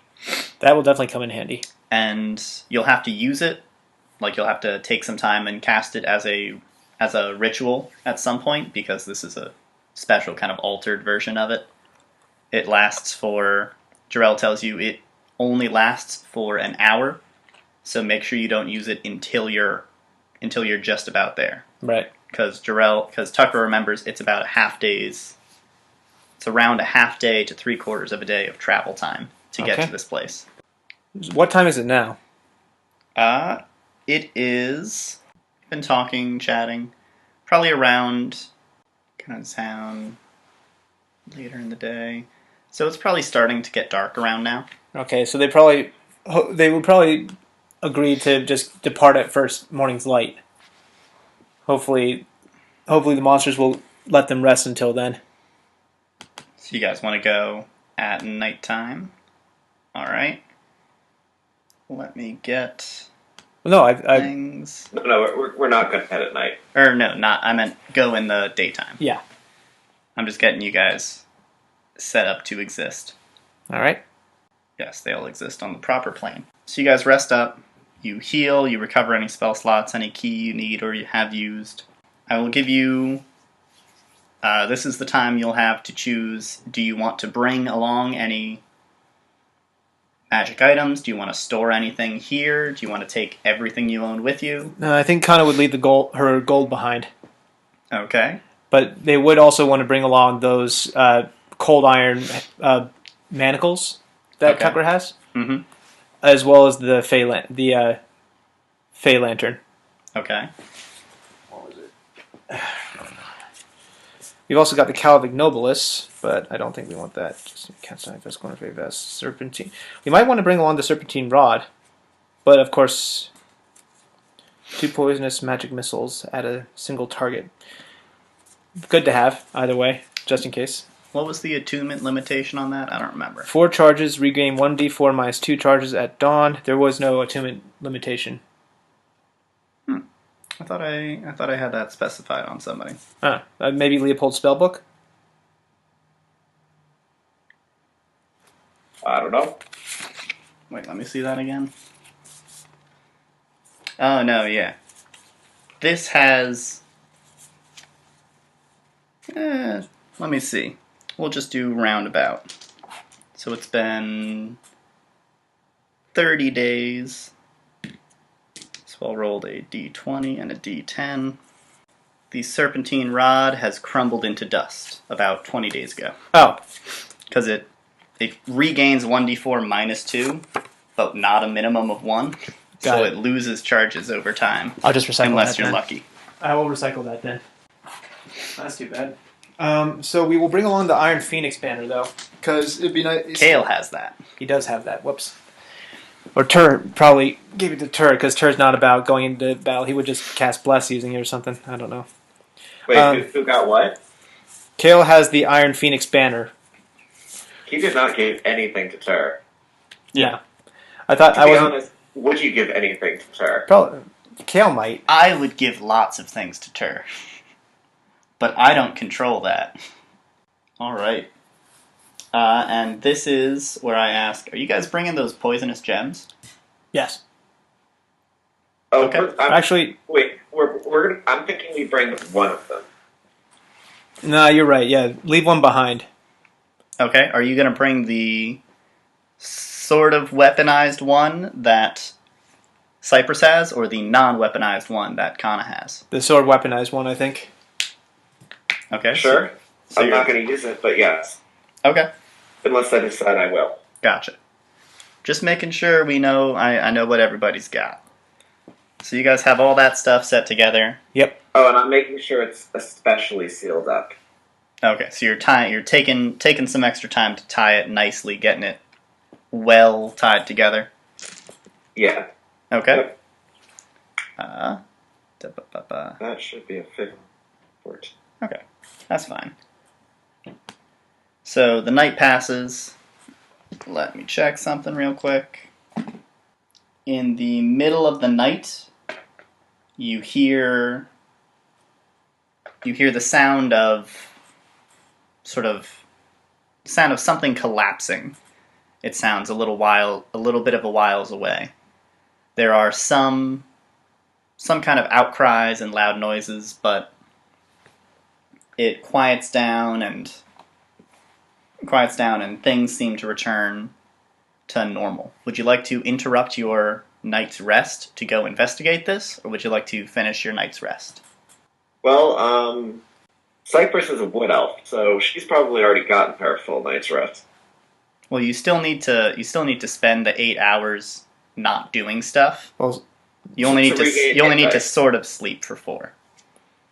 the thing is that but we're at max on hit dice and everything. So if she wanted to wake up from that, then she could. Mm-hmm. But if you don't get a long rest, you start getting exhaustion. Right? But I mean, I technically did get a full rest. I just didn't get the 8 hours required for hit dice regeneration. Or am I misunderstanding it? This is one of those weird places where you're able to do like downtime stuff that's not strenuous, and it for 4 hours of your long rest rather than sleeping for at least, I think it says at least 6 of the 8 hours need to be sleep for other people. Yeah. Whereas this is 4 of the 8 need to be sleep. But you still can't like go do stuff. Your long rest is still 8 hours long. And without the 8 hours, you still will get exhaustion and things. Oh, okay. Yeah. But like you get to read books and scribe things and do non-difficult stuff. Okay. Oh. That's going to be my favorite weapon, the Archangel Archdemon book. So, quick question on that one before we... is it a dex weapon or a strength weapon? And do I have proficiency in it? It is an improvised weapon. Yes, And but what stat does it use? Can I use dex? strength. Damn it. And I don't know... No, everybody... And you're not proficient with it, I think, because it's an improvised weapon. Is anybody proficient in improvised weapons? No. There you go. I was really hoping to use dex with it. Don't worry. It will make up... When it does hit, it will make up for not hitting all the other times. Unless I roll that natural one. Ooh, that'll be fun. All right. Shall we? Alright, so you guys are you interrupting your rests to investigate this thing, or are you gonna... Wait. So Find out sorry. about it. We can have an hour of interruption without crashing and burning, right? Yeah, I'd allow that. You could spend up to an hour checking it out. Yeah. I guess. Yeah. So Alright. why not? Okay, so you guys hop up and kind of drowsily make your way down. You can see other people are... Hadrim and a couple other people are awake and are at the front looking out, like trying to stare out the shutters intently, looking around, trying to see if anything's there. Do you want to go out the door? Sure. Okay. Make a perception check for me. Okay. 18. 15. Alright. It is a beautiful starry night. The sky is clear of clouds. The moon is shining big and full and bright. Big moonbeams are giving almost enough illumination to simply be able to simply see as if it was normal daytime. Okay. And nothing appears to be in the area. You don't notice any change in the structures around the inn or around the tavern, and you don't hear any more sounds. You don't hear anything, as a matter of fact, not even animals. Would you like to keep walking around? Yeah. Don't tell me that everybody got abducted while we were sleeping. Well, not everybody. At least Hadram is still there, and a couple other people who are We're going to sheltering in the continue inn. wandering. Are you? Well, if Kaana's going to continue wandering, I feel like I'm obligated to. I can't let Kaana show me up. All right. Perfectly legit. Yeah, I guess kind of. We'll just we'll just investigate a little bit further, just so that we're not getting that exhaustion. All right, which direction do you want to investigate? Up towards the north, towards the Green Farm, or towards the south and Old Jean's farm? I think towards the Green Farm. Okay. Takes you guys maybe 10 minutes or so, 15 minutes to travel up far enough to get in sight of the Green Farm, and you can see that one of the walls of the manor house has collapsed. Would you like to go in and investigate it further? Collapsed rather than broken down? As in it was battered and beaten and broken before, and now it is fallen. Yeah, I think we'll continue one side is completely open. Yeah, I think we'll continue to investigate. All right. So make another perception roll for me. Ugh. That's a 4 for me. Oh, that's better. Ooh. Should I roll one for My Tukra elf too? eyes can see all. She does have dark vision. Oh yeah, go ahead and roll one for Tukra if you'd like. 17. So, Kaana and Tukra, as you guys are continuing further towards the Green Farm, moving up and going to like the entrance, you are both your eyes are stuck, focused on this collapsed wall. You're kind of worried. Kaana is eager to like go up and actually check it out, see what's going on. Tukra is advising a little bit more, kind of slow down, just like he always does. He's like, take a minute, look around, let's figure out what could have happened here. Right. Cypress, however, manages to see in the dim shadows past the house, there's a glinting of scales, a glinting of moonlight coming off of scales as a snake monster slowly and sneakily is slithering back into the forest. It seems that one of them had come out to assault the house again, to try and break it down further so that the Lady Green was more exposed. I'm going to yell at it. Get your ass back here.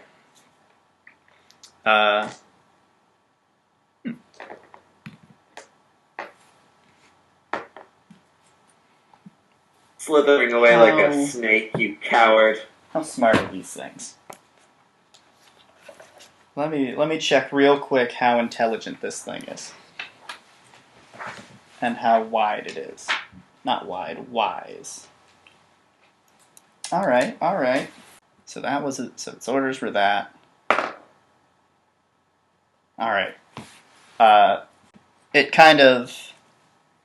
pauses for a moment, long enough that Kaana and Tukra are able to catch sight of it, now that Cypress has called it out and made some hollering about it. But it turns and looks at you and stares towards the house for a moment, and slithers off back into the night. If you would like, you could give chase. You could check on Mistress Green, or this would be about the point where you could head back and you would not be at risk for gaining any levels of exhaustion. Could we check on Mrs. Green and then sleep at her house? That would be an option, yes. All right, then I'd say we quickly check on Mistress Green and then just fall asleep where we can. Cypress, are you gonna go after this fun monster? Fair. All right. You guys go in, and as you get close to the house, you come to actually find that Mistress Green is standing. The wall has fallen away and revealed one of the bedrooms on the second floor, and Mrs. Green is standing there, hunched over with her hands kind of held out in front of her, almost as if she had just been pushing on the wall. She looks very tired and kind of weary, again, slightly diminished, as if every time she kind of uses her power, she's using up a little bit of herself. She notices you after a little bit of time and says, "Oh, dears, please come in," with that kind of strange falling leaves, kind of wind whistling through trees kind of voice. And are you guys going to come in? Yes, I think so. Okay. What happened?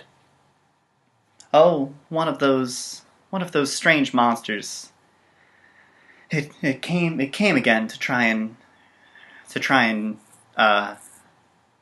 assault me, but I was able to push it away. I was able to force it to leave again.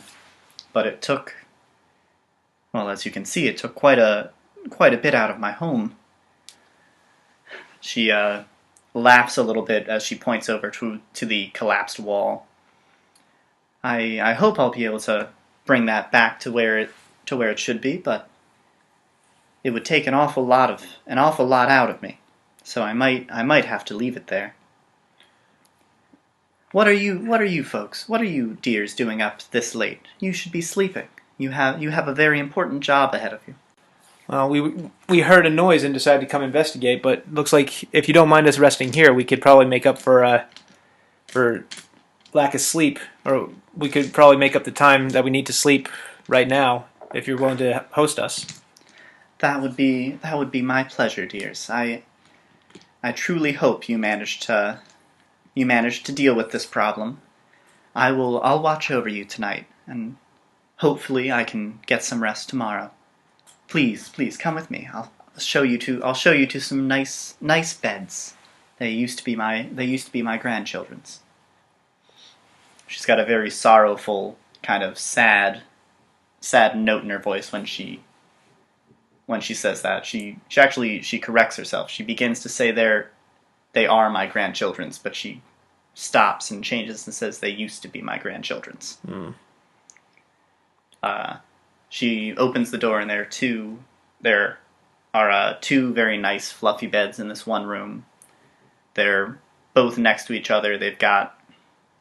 One has a very colorful sort of patchwork blanket, sort of what you would expect on a young child's bed. Mm-hmm. The other has a much more sort of business or simple kind of quilt on it, but still clearly made stitched together by Mistress Green, sort of old grandmother quilt stuff. Okay. It's only 2 beds though. Okay. Tukra isn't fussed about sleeping on the floor. All right. I don't need a bed. I've slept. I'm bored. Then I guess Kaana and Wayne could take the beds. Mm-hmm. Oh no, I'm not bored anymore. I need some sleep. The bird has to sleep on the floor. Oh. Tukra will transform himself into a direwolf to make himself into a sort of a living pillow for Wayne to sleep on. All right. And fortunately, because he's taking even a short or long rest, he'll regain that wild shape before it's time for them to go. All right. So you guys are resting up. Cypress, since you can do kind of walk and talk sort of stuff, and as long as you're sticking around in the area, do you want to talk with Mistress Green during the rest? Do you want to read some books or something? Green. Okay, so Kaana and Tukra and Wayne all kind of go back to sleep. They get their time. I don't get out of the bed until after Wayne has gotten to sleep. Just to make sure that the bed is still mine. Oh yeah, that happens right away. He's a sailor. He's used to sleeping wherever he needs to. Tukra invites him, says, "Come, sleep on me, friend." And then Wayne's like, whatever. just goes and perches right on top of him and instantly passed out. So what do you want to do? What can you tell me about these freaks? About the what we're going to be facing tomorrow? The Mistress Green, she looks at you and says, "She's well. I know that my ancestor was a bad man. He was an evil man. He followed a doctrine of a group called the Tae Hunters. He tortured and killed whatever of my kind he could here in his diabolical lab down below. He was sealed by Fey magic by myself and several others far in the past. But he seems to have changed and gained some of our magical powers. I'm not sure how much of his strength comes from the change that was wrought and how much comes from this serpentine creature he seems to have joined with. But you should expect him to have much arcane might at his beck and call. So if we had a spellcaster, it would be a lot easier. Depending on how competent your spellcaster was, yes, it might be easier. All right, fair. We would be no better with a spellcaster. I've noticed these creatures that have come assaulting us seem to be very... Oi. 1 second, please.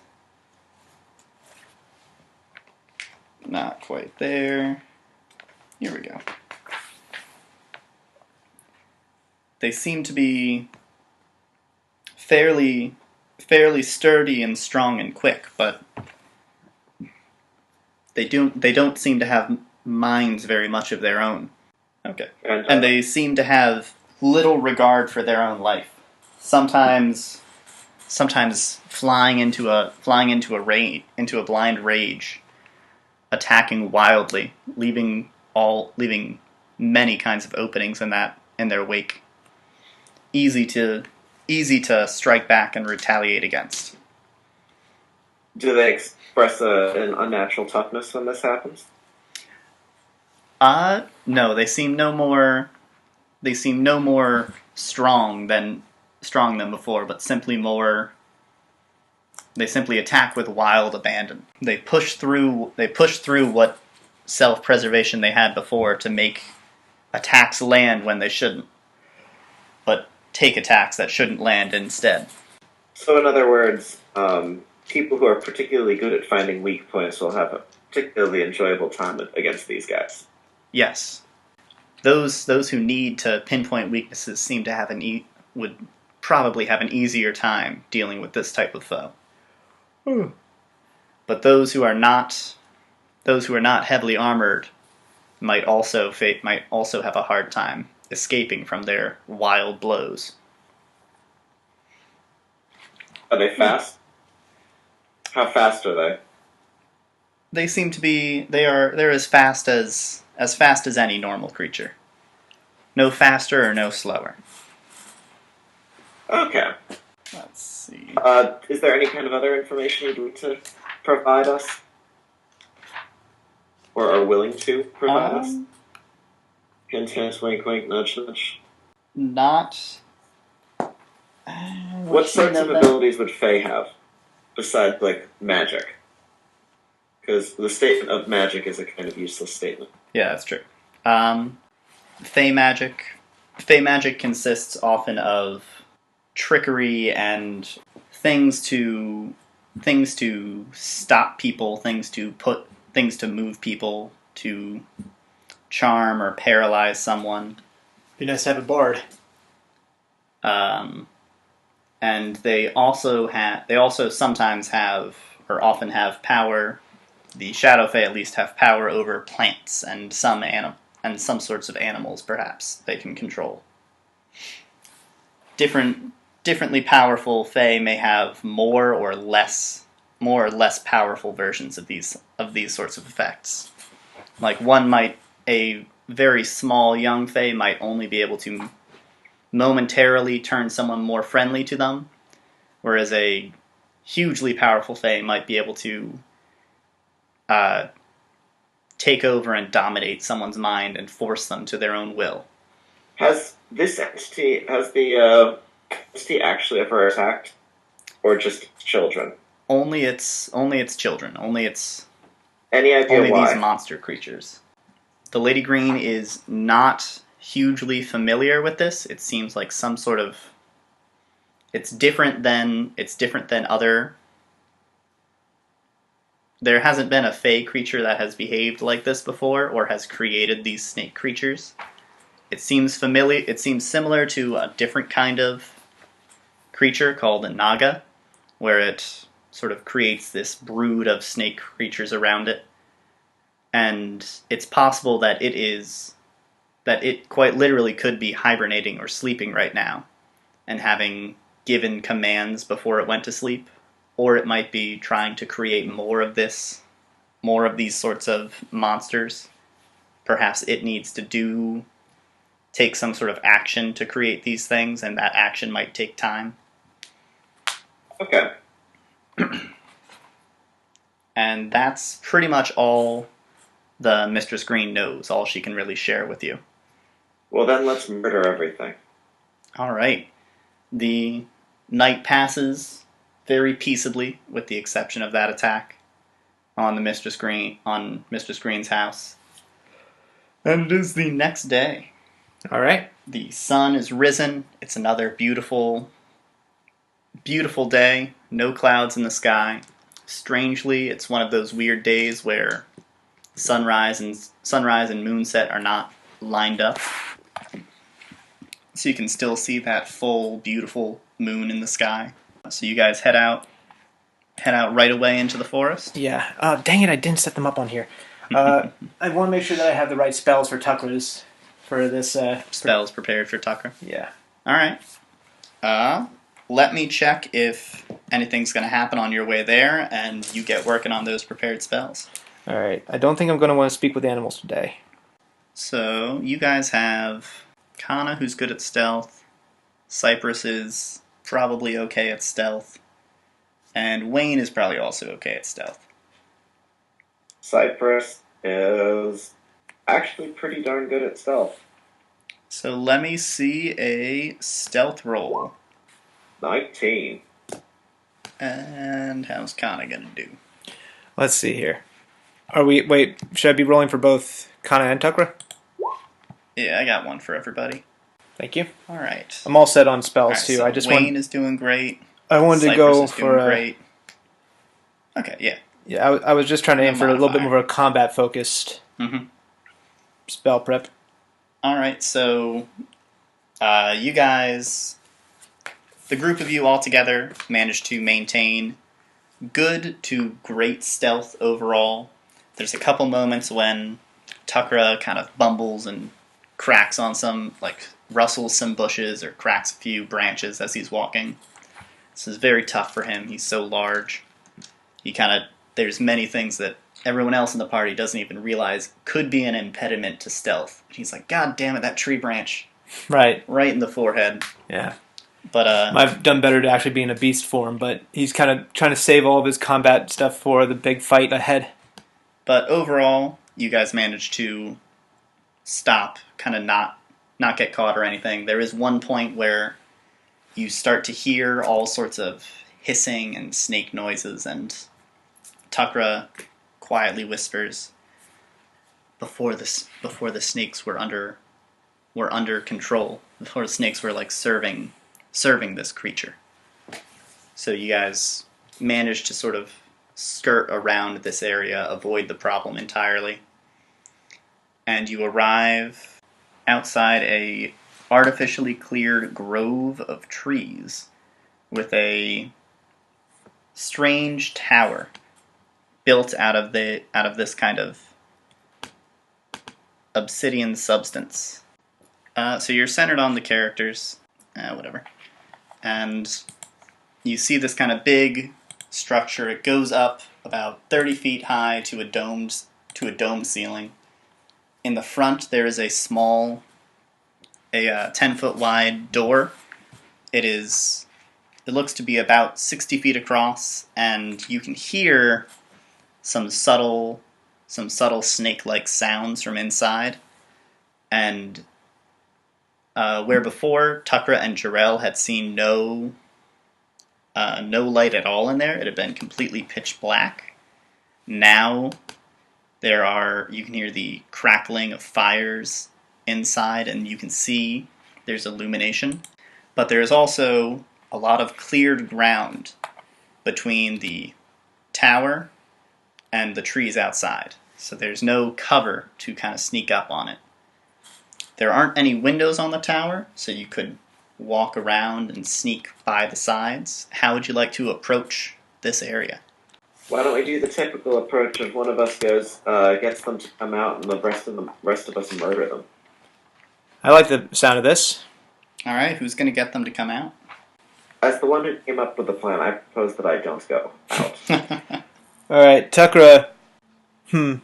What could Tukra do? I'm just trying to think of what could be done that won't burn through any spell or any combat resources.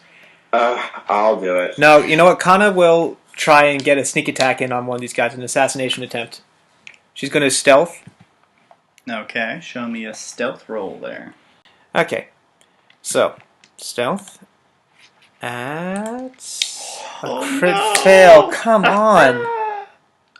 Well, that's one way to get him to come out.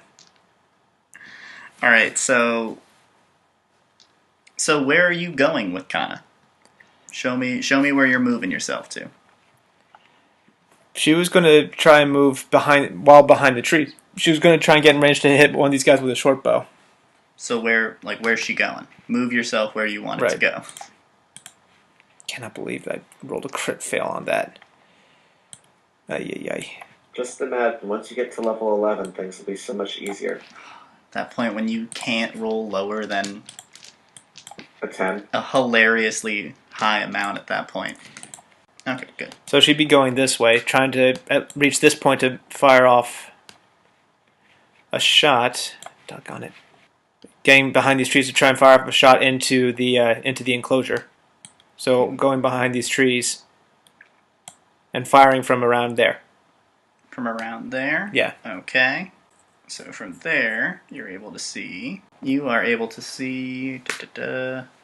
65, and you are narrowly avoiding that edge of the door by like inches. 65, yeah. So that's within range, if I remember correctly. Yeah. So go ahead and make your attack roll. All right, let's see if that's any better. Is she technically hidden, or do they? No. So she not at all.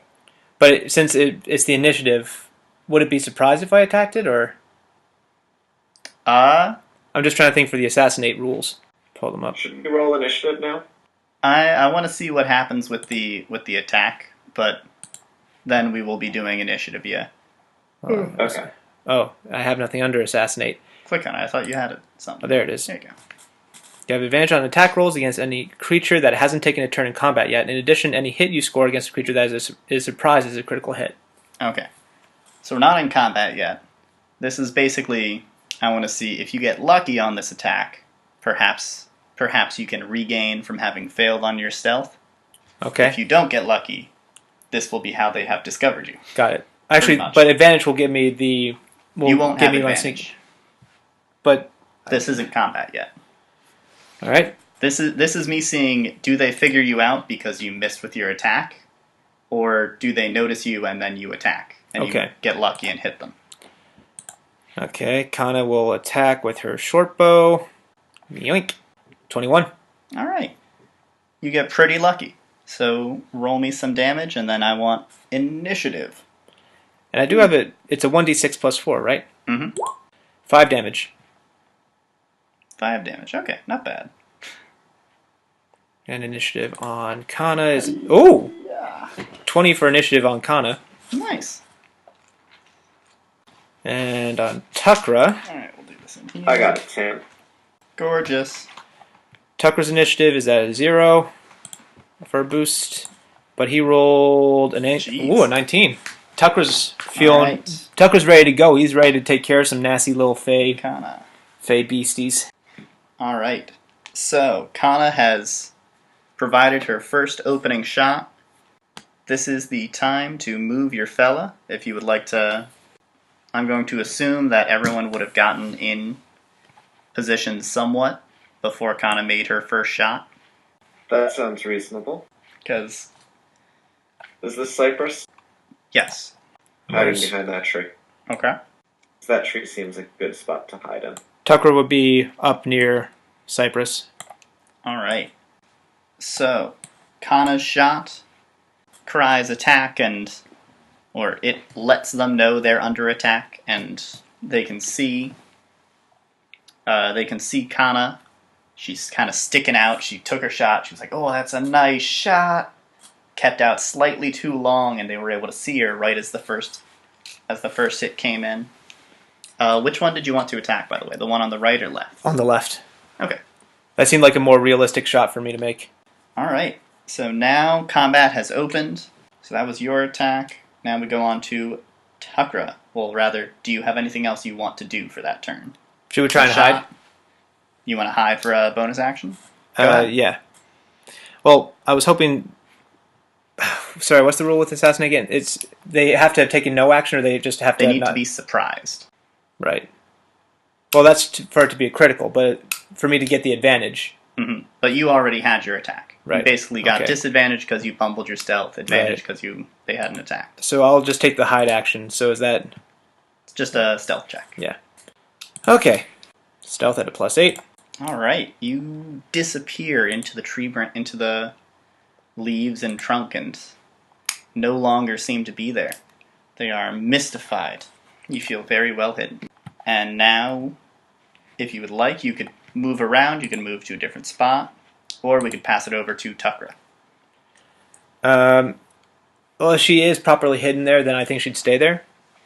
Okay. Tucker's going to move in. Actually, he's not messing around today. He's tired. He's cranky. He's been fighting with these bozos for the past 3 weeks, and he's ready to get them off of his territory. All right. Go ahead and move your Tukra friend. Tucker's going to move in, and he's going to cast. He will cast Frostbite, his cantrip. All right. So, my friend, which purple or blue are you trying to hit? Purple. Just trying to take down the one that Kaana already got to work on. All right. He does not succeed on the saving throw, so he takes, I believe, 1d6 damage. Failed save. The target takes 1d6 cold damage, and it has disadvantage on the next weapon attack roll it makes before the end of its next turn. All right. Also, the damage increases when you reach... Oh. So go ahead and roll 1d6 for me. 1 frost damage. All right. Hey, if we manage to level up after this, that'll become a 2d6. Haha, yay. I need to input this data so that it's not so hard to manage. Been lazy with Tukra. We've kind of been off and on, so it makes it hard to remember this sort of thing. Yeah. So, next up, these fellas finally get to move. The one has been shot and then frozen slightly, more like a little bit of a case of the shivers than a freeze, but goes either way. Not appreciated. And he hisses and kind of bares his long, flicking tongue and advances forwards, coming out of the tower, coming straight towards Tukra, the first enemy he sees at the moment. His friend comes along with him, going both straight for Tukra. Well. Now it passes on over to Wayne. All right. That might not work so well for them. Wayne comes right up and takes a couple swipes going straight at the fella. Wayne is not on his game today. He kind of he tries to snatch at the one's tongue right as it's flicking out, but it's too fast. Brings it back in, and he just grabs empty air. All right. The next strike tries to go and lands harmlessly right on the solidly plated shoulders. And now it is Cypress's turn. I will run there and also throw 2 attacks. All right, let me see him. First, I'm going to try stabbing it with a spear. Stabbing it with a spear.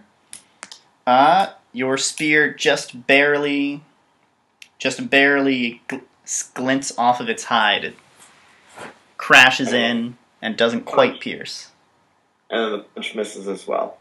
And then your punch, similarly, you make contact, but he seems too solid. Your punch doesn't seem to have done any damage. But it now kind of hisses angrily at you. So that's good.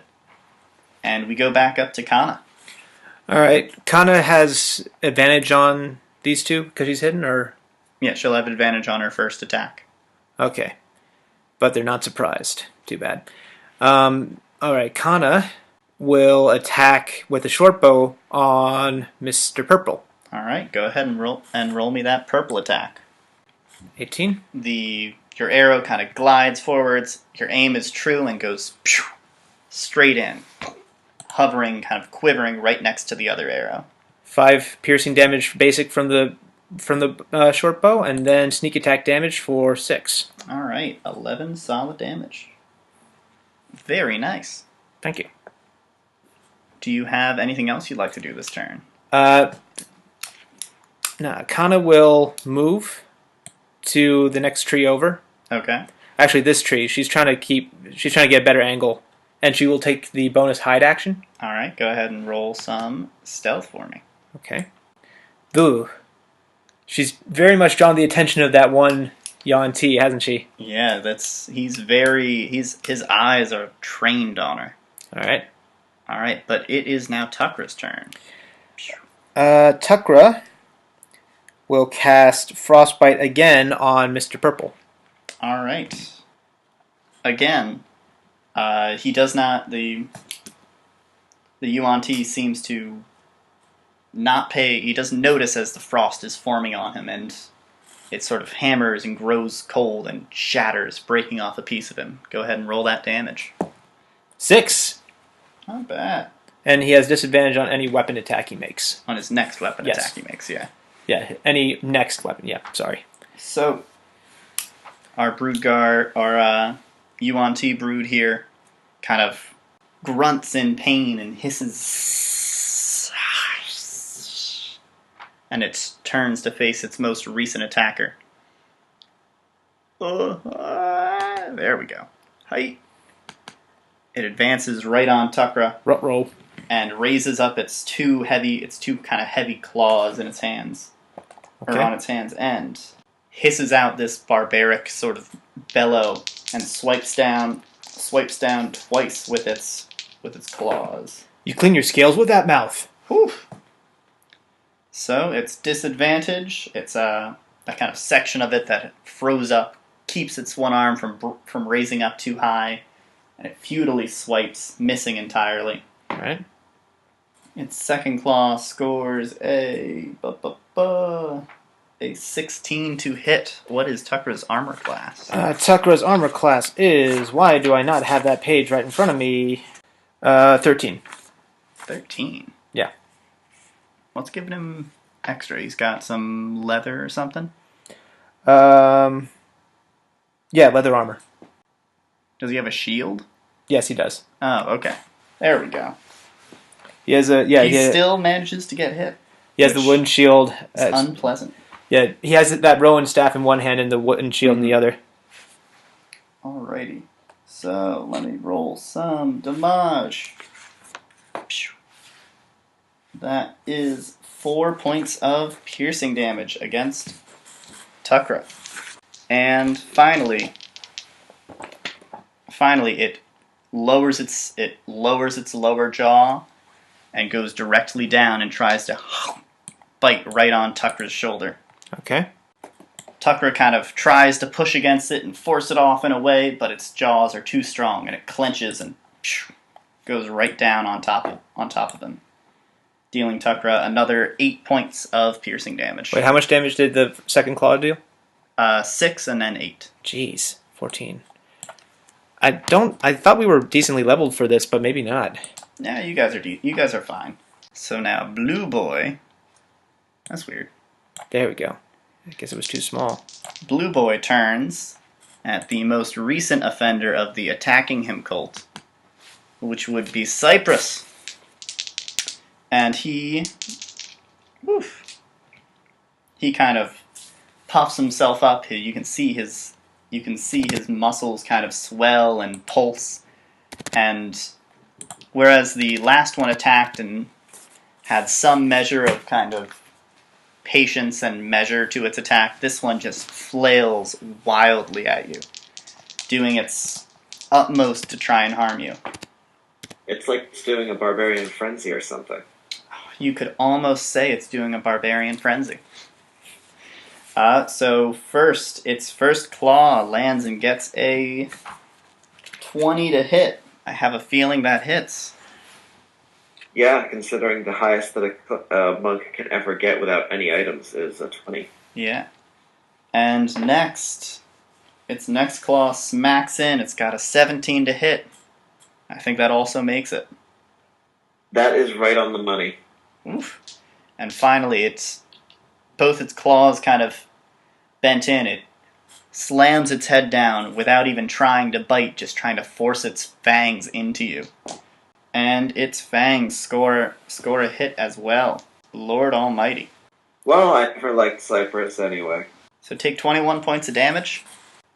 How much does Cypress have? Well, the good news is I'm still standing. Hey, that's what matters. Yeah, you're fine. That's like enough to live. Yeah, that's exactly what I'm thinking.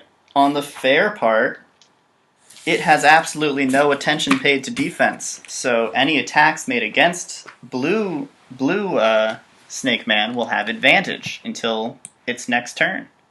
And speaking of turns, it's Wayne's turn. Wayne is going to, seeing his monk compatriot having been viciously smacked and attacked up really hard, he's going to go to town on this Snake Man. Alright, I'll take the 19 will work better than the 2. That's good. So that's his first attack. And his second is garbage. And he's going to have Flurry of Blows for 1 extra, which is also garbage. I shouldn't use those dice.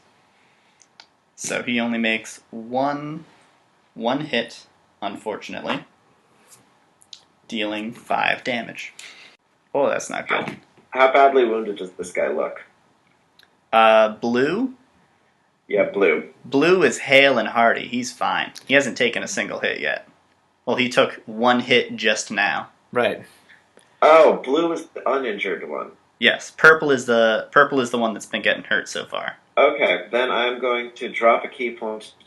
I'm going to do a spear attack, then flurry of blows. So, all right. First attack, spear, 24 hits. I'm going with the theory that I have advantage in all my rolls. Yep. 7 points of damage. 7. Go ahead. Then martial arts, 21. That'll hit. Hits. For 8 more damage, I'm going to have him make a... let's go with a dex save. A dex save? Alright. Gets a 9. So I believe he fails. He's now prone. Alright. Uh-oh. He is knocked down to the ground, and you continue to have advantage against him. I punch him again for 8 more bludgeoning damage. Dang. Alright. He is in very bad shape. And I am leaving. He's looking in worse shape than the other one. He's prone. Does that mean he can't make attacks of opportunity? He can't make attacks of opportunity because I've given him, when I've used an attack action with an unarmed strike or a monk weapon on my turn, I can make... You have mobile. Oh, no, not that one. It cannot take reactions until the end of my next turn. Oh, you can use that one. Okay. My second option, yeah. Alright. So you... I don't want to be around it. Good call. So now we move back up to Kaana. You just saw Blue Guy absolutely wail on Cypress. She is looking deathly and pale, and blood is flowing freely. She then paid back in turn and truly hurt the bejesus out of that guy. What do you want to do? He's prone. This guy's attacking Tucker, who's also taking some damage, so she's going to focus on purple. Okay. Because if she can knock out purple, then that will free up Tucker to take care of blue. Gotcha. So go for it. Alright, let's go with that arrow shot. Short bow. She's not hidden, though, but he's engaged with Tucker, so... Alright, that'll be a hit. Alright, so... Roll me some damage. 10 piercing because you damage. have an ally within 5 feet, roll sneak attack for that. 22 damage. So the purple snake man he's kind of forcing, he's hands-on with Tucker. He bit him the once, he's still trying to force his jaw down to get another bite. Your arrow comes straight through, right into the eye, right into the brain. Kind of slumps over, bit by bit, down onto the ground, heavily, next to Tukra. And he is out of there. Alright. I don't know if I'm playing her the best in terms of role-playing, but I do enjoy the damage she deals. Dead man. Now, we move on to Tukra. Tucker's going to do something that's rather not normal for him. He's going to move up and he's going to shillelagh the heck out of this prone guy. Alright, give me a smack with advantage. Okay. I actually don't know what the thrown staff deals. It's a +2 weapon against devils/demons. Counts as 2 clubs, so it just counts as a quarterstaff, I guess, right? Mm-hmm. And I haven't actually input that, so a quarterstaff is a 1d6 bludgeoning? 1d6 or 1d8 if you're two-handing it. Okay. But you've got a shield, so you're one-handing it. Yeah, but it also has shillelagh on it. You can cast shillelagh on it, yeah. Well, no, it doesn't naturally. I thought part of its enchantment was that it naturally has shillelagh on it. Read it up. It's been a long time since I wrote that. There's greater magic locked within the object.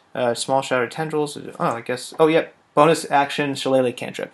So you can cast shillelagh as a bonus action, yeah.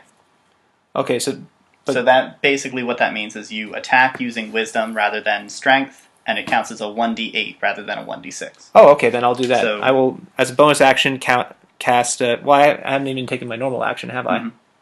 So bonus action shillelagh. All right. But that means that just makes it so that effect happens when I make the melee attack, right? Yes, that makes it so it's more powerful. You call out in that kind of primordial sylvan druidic voice, beseeching the nature to empower your attacks. You can see that sort of shadowy stuff sort of spreads and makes a coating along the entire length of the staff. All right, time to clobber. Go ahead and roll it up. 1d8 with a wisdom bonus. Where is that? Well, you got to roll for an attack. Right. And you got advantage. Yeah, advantage, and also it's with my wisdom modifier, right? Mm-hmm. So that's a +4 rather than rather than a negative. So 6 and or 11. So that's a 15. And then proficiency added as well. Oh, right. So probably like a 17. So that's a hit. 15. Yeah. So 17. So go ahead and roll damage on him. Okay, so that's a D8. Do it. Use the orange-colored dice. They're always great for me. 2 damage plus his wisdom modifier, right? Or mm-hmm. Okay, 2 plus 4, so that's 6 damage. Yeah, 6 damage. 6 damage, nice.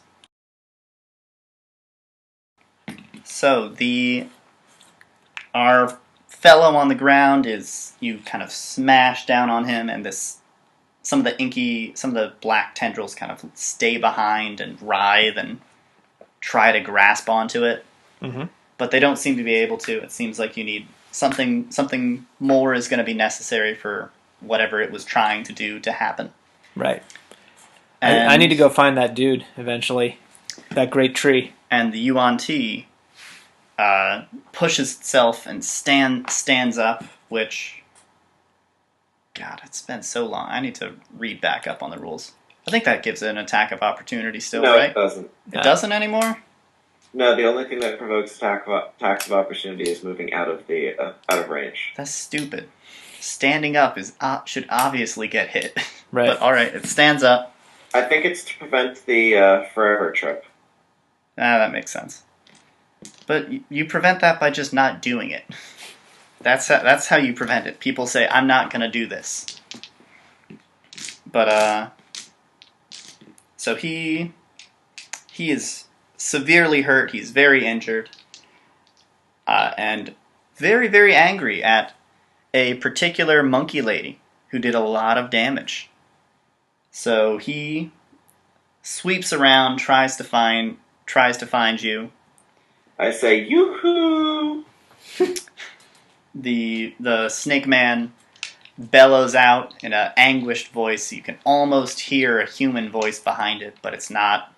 There's no words. It's just anger and rage. And he swipes at Tukra and Wayne, both in turn, trying to hurt whatever is around him. One claw goes forward and ouch. Gets a critical hit on Tukra. Yeesh. Another claw goes forwards and gets a critical hit on Wayne. And he bites down, managing to deeply bite into Tukra. So Tukra damage. I should have cast Bark Skin on myself. Tukra takes 15 points of damage. That's enough to bring him down to 0. Womp womp. Good thing we have some potions and things. Yeah. And Wayne takes 7 points of damage. And the snake man is left standing there, huffing and puffing, bellowing, and trying to gnaw and eat Tukra as Wayne is holding him off. Wayne makes several attacks. That one hits. That one hits. That one crits. Alright. I believe this should be enough to kill him, but I'm not sure. Wayne's a little pissed that this Yanti is trying to bite down on his adventuring buddy. So that's 13. Then 20. And then 24 total. So yeah, he manages to take down our snake guy. But we've got 2 severely injured fellows. And we had some loud fighting going on here. But nothing else has come out of that building yet, that tower. Both snakes are taken out. We are out of combat now. Can they revive Tukra? Bring him back up to 1 HP, or? You could someone could try and make a medicine check to stabilize him, or you guys could use the healing potions you have. You remember you have 3 healing potions? Yeah. I guess Kaana Can we would take a short rest? Yeah, you could try to take a short rest. Yeah. Kaana will try and do a medicine check on Tukra to wake him up. Or stabilize him, yeah. Okay. Go ahead. All wow, right. Matt. Critical 20, or critical medicine. I'm going to give it to you like he got a crit on a death save. He's up with 1 hit point. Cool. And conscious again. Okay, rather than have everybody... Well, actually, I don't know how many of my spell slots I want to use, but actually for first level, I think I would save that mostly for healing. Okay. What am I doing with that? Tukra is going to have everybody gather around, like the most injured people, which would mostly be himself and... Which is him and Cypress, basically. Yeah. And he will use Cure Wounds. I think he will use a... That only hits one person unless he has mass. No, he doesn't have Mass Cure Wounds, but he'll use 2 spell slots. One second level spell slot, and then one level spell slot. The second level will be for him since he's at 1 HP. Okay. And you think Cypress is doing better? Well, I don't know She is doing better, actually. But by 3 points of health. Ah. Okay. Let's see here. You could try to take a rest. You could hang out in the Yeah. forest for an hour and use some hit dice. Let's try and use some hit dice then. Alright, so you guys want to rest for an hour? How many hit dice are people using? Tukra will use 3 of his hit dice. Okay, go ahead and roll them up. I'll use 2. So you got 4 health from the first one, 5 from the second, and 8 from the third. So nice 17 points. Okay, have you... Dice. Ooh, 9 from the first. 4 from the second. And I just want to teach too. Okay, so good 13 health back. And I also recharge my key. Beautiful. So Kaana's at... She's at max health, actually. She didn't take any damage. Or not Kaana, I meant Cypress is at 17. Tukra is at... How much? 18. Do you want to use any healing spells? He might cast 1 Cure Wounds on himself. Just stay alive. Don't bother casting Cure Wounds. Just stay alive instead. Okay. Alright. Fair enough. So you guys waited for 1 hour, or like 30 minutes or whatever. I forget exactly how long I decided they were. 10 minutes. Okay, nothing happens. Okay. So you guys are a little more hale, a little more hardy. You've preserved all your items and things. You have not yet cast your protection from poison. Would you like to I think at this point use he that would. one? But protection from poison, that works only on one target, right? Or no? This one is a spell, is a It's an AoE, isn't it? scroll that you guys have. No, Oh. it's one target, but this one is an AoE. Yeah, I'd say that this is a good time to do it. Alright, so everybody is protected a little bit. You've got resistance to your poison now. And nothing has come out of the tower. Tukra is also going to cast Bark Skin on himself. Just to give himself a little extra defense. Okay. So your AC is now 16. Yes. So, what Or do you actually, guys want wait, to do? hold on. Never mind, I took off Bark Skin for another spell. I put on Alright, Protection never from mind. Poison. Seemed good just in case we ended up going longer. So you guys have an hour of poison protection now. Do you want to go in? Better. Might as well make good use of it. Well, yeah, for... Alright. So when you enter in, you see the material. Kaana and Cypress both recognize this material that it was built out of. It is the same kind of black obsidian sort of glassy material that the tower that they were in before The temple. with the temple was made out of. So it's the same sort of thing. And while these creatures are much more monstrous and strange looking, they do remind you a little bit of the priests that were in there. The scales, the markings, they're different, but they are similar enough they may be related. I told you those were scum buckets. I never disagreed with you. I mean, you guys didn't see the parts that made them scum buckets. I never disagreed with you. In the center, there are these 4 kind of wood fires. They're made out of big logs, heavy, hard burning fires. They make it almost summer sort of heat in this small enclosed space. And there's a 10-foot deep pit at the bottom of which are 4 more of those cocoon sorts of things that Tukra and Jarrell had seen. These were the things that had contained that one girl that they had managed to save, but also that one of these sort of snake man monsters had fought its way out of as they were trying to take it back to town. So this seems to be where they are spawning from. Yeah. Tukra, well, I think Tukra will want to take a second just to see if he can cut them open. Last time he was gentle about, but this time he's just thinking, no, we got to open these up and see if we can either save these people or if they just need to be taken out while they're still in their metamorphosis. Okay. He's been dealing with this for 4 weeks. He's not exactly feeling as courteous anymore. Understandable. So you're gonna go and try to cut one open? Yeah. Which one are you gonna cut open? The one closest to Tukra. This one. The bottom You forgot left to one? Find a surprise. So Tukra takes out a knife, kind of slices it right through. Or rather, as soon as Tukra gets down and touches it, he can feel it's kind of moving and pulsing. It doesn't feel how it was when the thing was trying to break out and break through, but it's definitely something is in there and something is moving about in a manner that's alive. The girl that he tried to unwrap was not moving at all. And when Tukra cuts into it, you can sort of see the firelight shines in, and you can see little teensy glints and shimmers of scales and things inside. As you try to pull open, it's like this cocoon resists and doesn't want to open this way.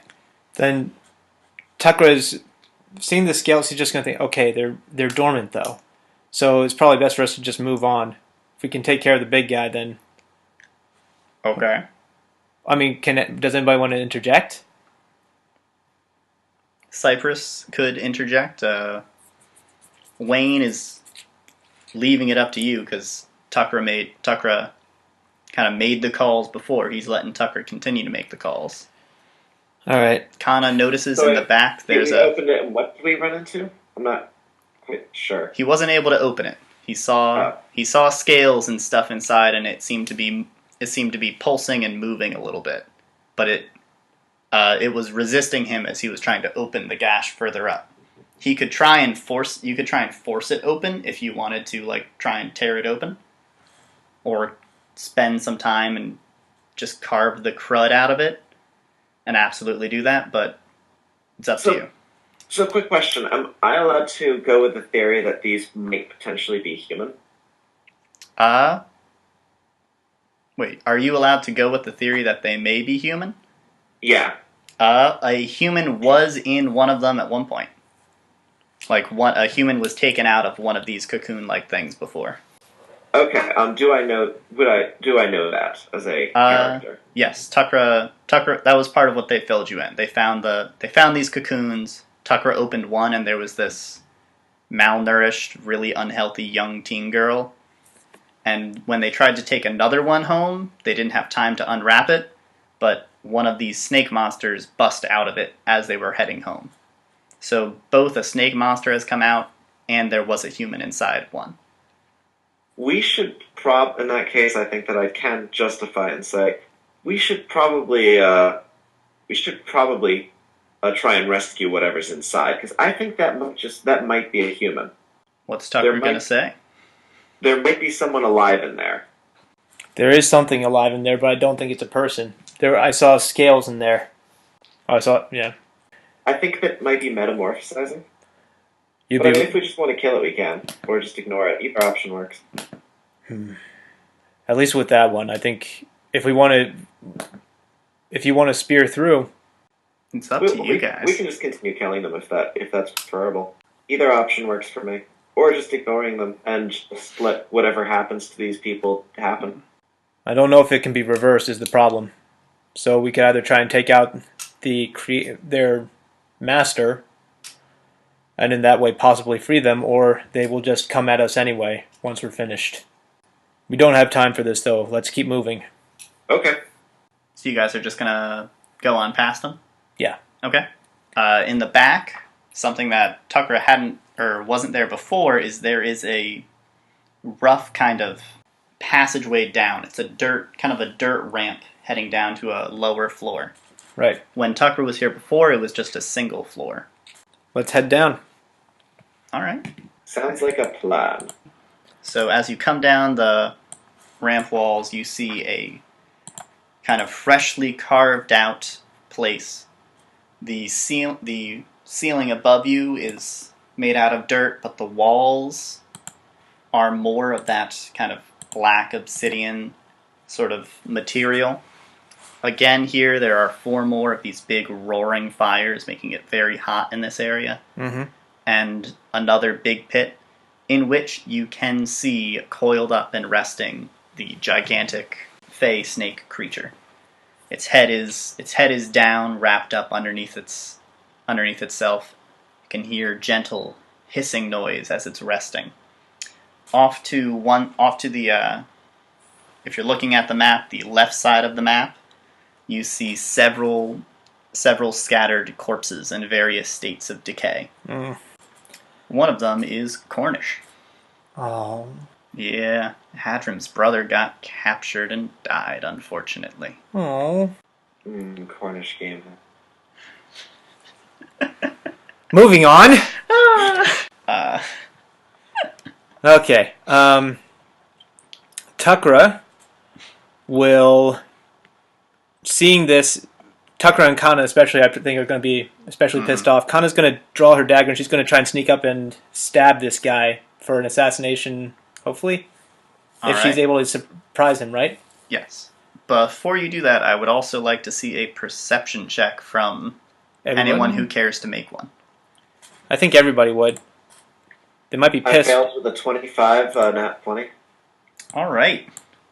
Well, so Cypress, you notice that one of the corpses that is in a further state of decay, that's kind of like the meat has sort of begun to slough off the bone, and Tucker did horribly. It's did okay. Leaning up against the wall. You see that it's kind of, some of the bones are kind of pushed into the ground and are merging. They look to be like joining up with the wall. And as you look at it, you see that it is actually very, very slowly, almost imperceptibly, being sucked into the wall.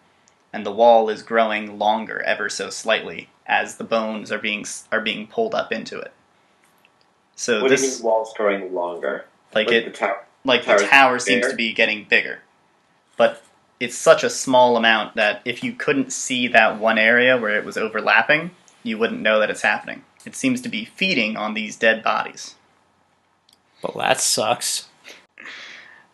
So you've got some corpses here of friends and random townsfolk that are being sucked up to create a larger fortress for this monster, who's sleeping in front of you. So Kaana's going to try and sneak up on it, yes? Yes. Let me see that sneaking. Come on, sneaking. Let's finally get an assassination roll on this mother.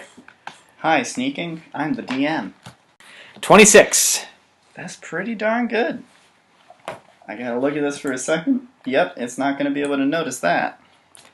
All right. Kaana's going to come in with a dagger stab with the cold iron dagger. Alrighty. So as you are coming close, please advance yourself. Attacking from the side. 30. So back up so you're 30 feet away from it. So go about 20 feet away. Yeah, about 20. Because it's 10 feet down, so 20 and then the 10 foot. So I will be right there, yeah? Oh no, I'm saying 20 feet from it, not 20 feet forwards. So when you get 20 feet away, 30 feet away from it, there's a crucial element about cold iron that you're forgetting. Right. You know what? Them off. Right. Yeah. So you know what? Hold up. We haven't mentioned that in a while, so yeah. I will allow you to re-choose if you would like. Kaana will make a short. You know what? For the sake of staying in her best mode of combat, I think I'll go with the short bow strike anyways, until we actually piss it off and it's looking to fight, at which point it doesn't matter. Okay. Man, the cold iron thing is both a blessing and a curse at all times. Okay. Short bow. Okay, so let's get initiative going for everybody. All right. And then this first attack will be made with advantage, and it will be a crit. Woo! Well, depending on how initiative goes, it'll be a crit. It's asleep. It'll go last in the order. Right. So short bow strike. 20. Well, give me initiative first. Oh, sorry. We gotta know when you go. Okay. 13. 13. Tukra gets 15. I got a 6. I'm too fascinated by what I'm seeing. It is pretty sweet. I say we should have built this as our base. You had a chance to. I gave you guys an offer to let you make something like this, and you turned it down. Wait. I don't remember this. Me either. You guys didn't go far enough into the building to see this. Oh. I don't think I was there for this one, was I? You were there for this one. This was in the other tower. They offered to have you guys do some work for them. Oh, that place. Yeah. Yeah, those guys were assholes. Yeah. They were perfectly nice. They just were being very careful with their words. They were assholes. And they all deserve to die. 6. I'm just going to give him a 1. That makes sense. Okay. Sleeping person is going to be the very last thing to act. Okay. Alright, so Tukra, could go before if you want. He's going to hold He's action. going to hold, I would assume, yeah. Yeah. He's What is he going to hold? Moonbeam. Stick.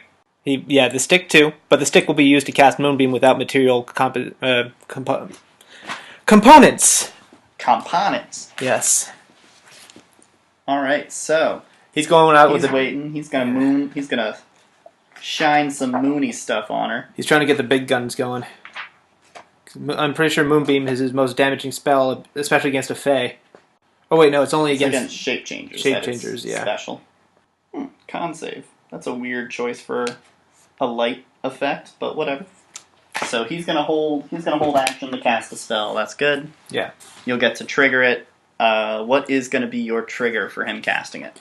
When Kaana attacks or something? As soon as her arrow strikes. Okay. So he's getting ready to do that. Kaana pulls back. Should I make another roll by? No, you got it. Okay. Roll your damage for me. Okay, and the damage. And it hasn't gone yet, so it will be a critical hit. At 5d6. Dang. I believe, because it rolls your sneak attack gets doubled as well. Yeah. Okay, so I'll just Oh yeah. roll 5d6. 17 plus 8, so 25 damage to start. That's a decent start. So your arrow strikes, and then you trigger Tukra to cast his spell.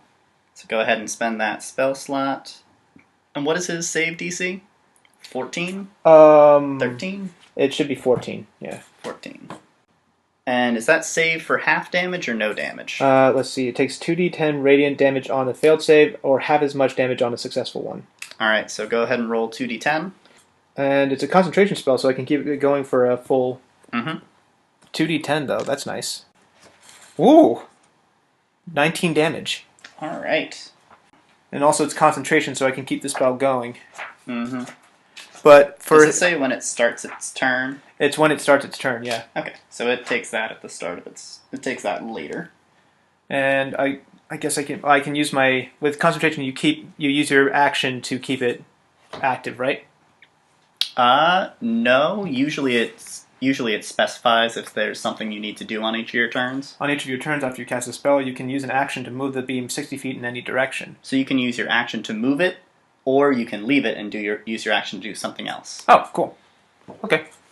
Thank you. All right, so now it is But Cypress's turn. Tucker's also going to use his movement to try and get as far away from the beastie as he can, just so he can keep the spell going long enough that it can actually keep doing damage. Okay. So he's going to be in the corner here next to the stairs. And Kaana also would have moved back after she made her strike. Okay. Just trying to make sure Mr. Beastie doesn't get any ideas.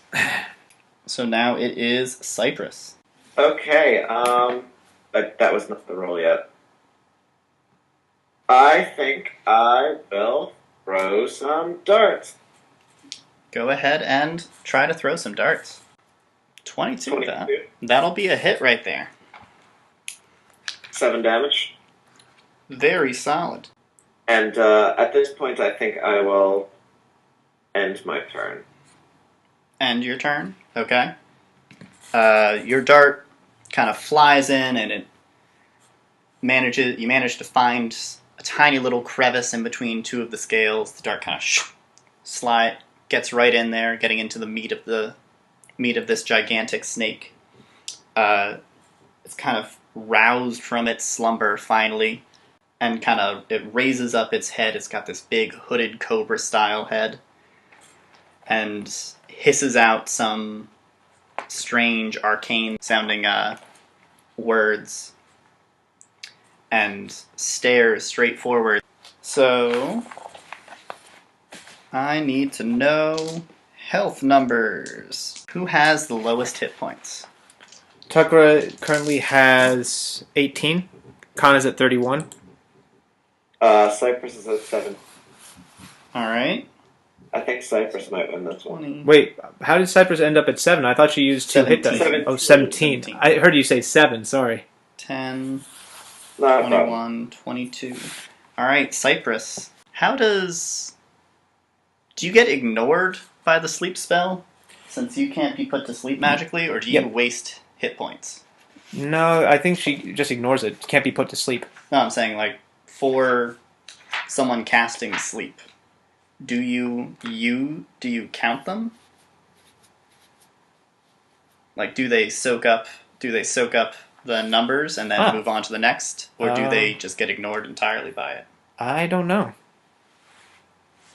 It looks like it just ignores the elf. Okay. Is what people kind of say online. Yeah, it doesn't actually say in the spell. It'd be nice if it actually said that. If a target can't be put to sleep, ignore or it have says absorb. Creatures who are charmed ignore this spell. Who can't be charmed ignore this spell, but it doesn't say anything about can't be put to sleep. But so in that case, well, I think in this case the elf would count as not being able to be charmed. Yeah. So in that case, Tukra, you fall asleep. Oh. Which breaks concentration. Nothing else has enough hit points, so only you fall asleep. Okay. Oof. And we move on to Wayne's turn. Wayne was slower than the Cobra? Oh no, the Cobra gets to do stuff at the end of people's turns sometimes. Oh. And then he gets his turn. Oh, it's got that sort of stuff. It's got legendary actions. I'm happy I decided to give it that because of the way I see things at the moment. So Wayne probably has darts as well. I'll let him. He'll be selfless and move on in there. He's a bold man. Bold bird. Good for him. We respect that. 5, 10.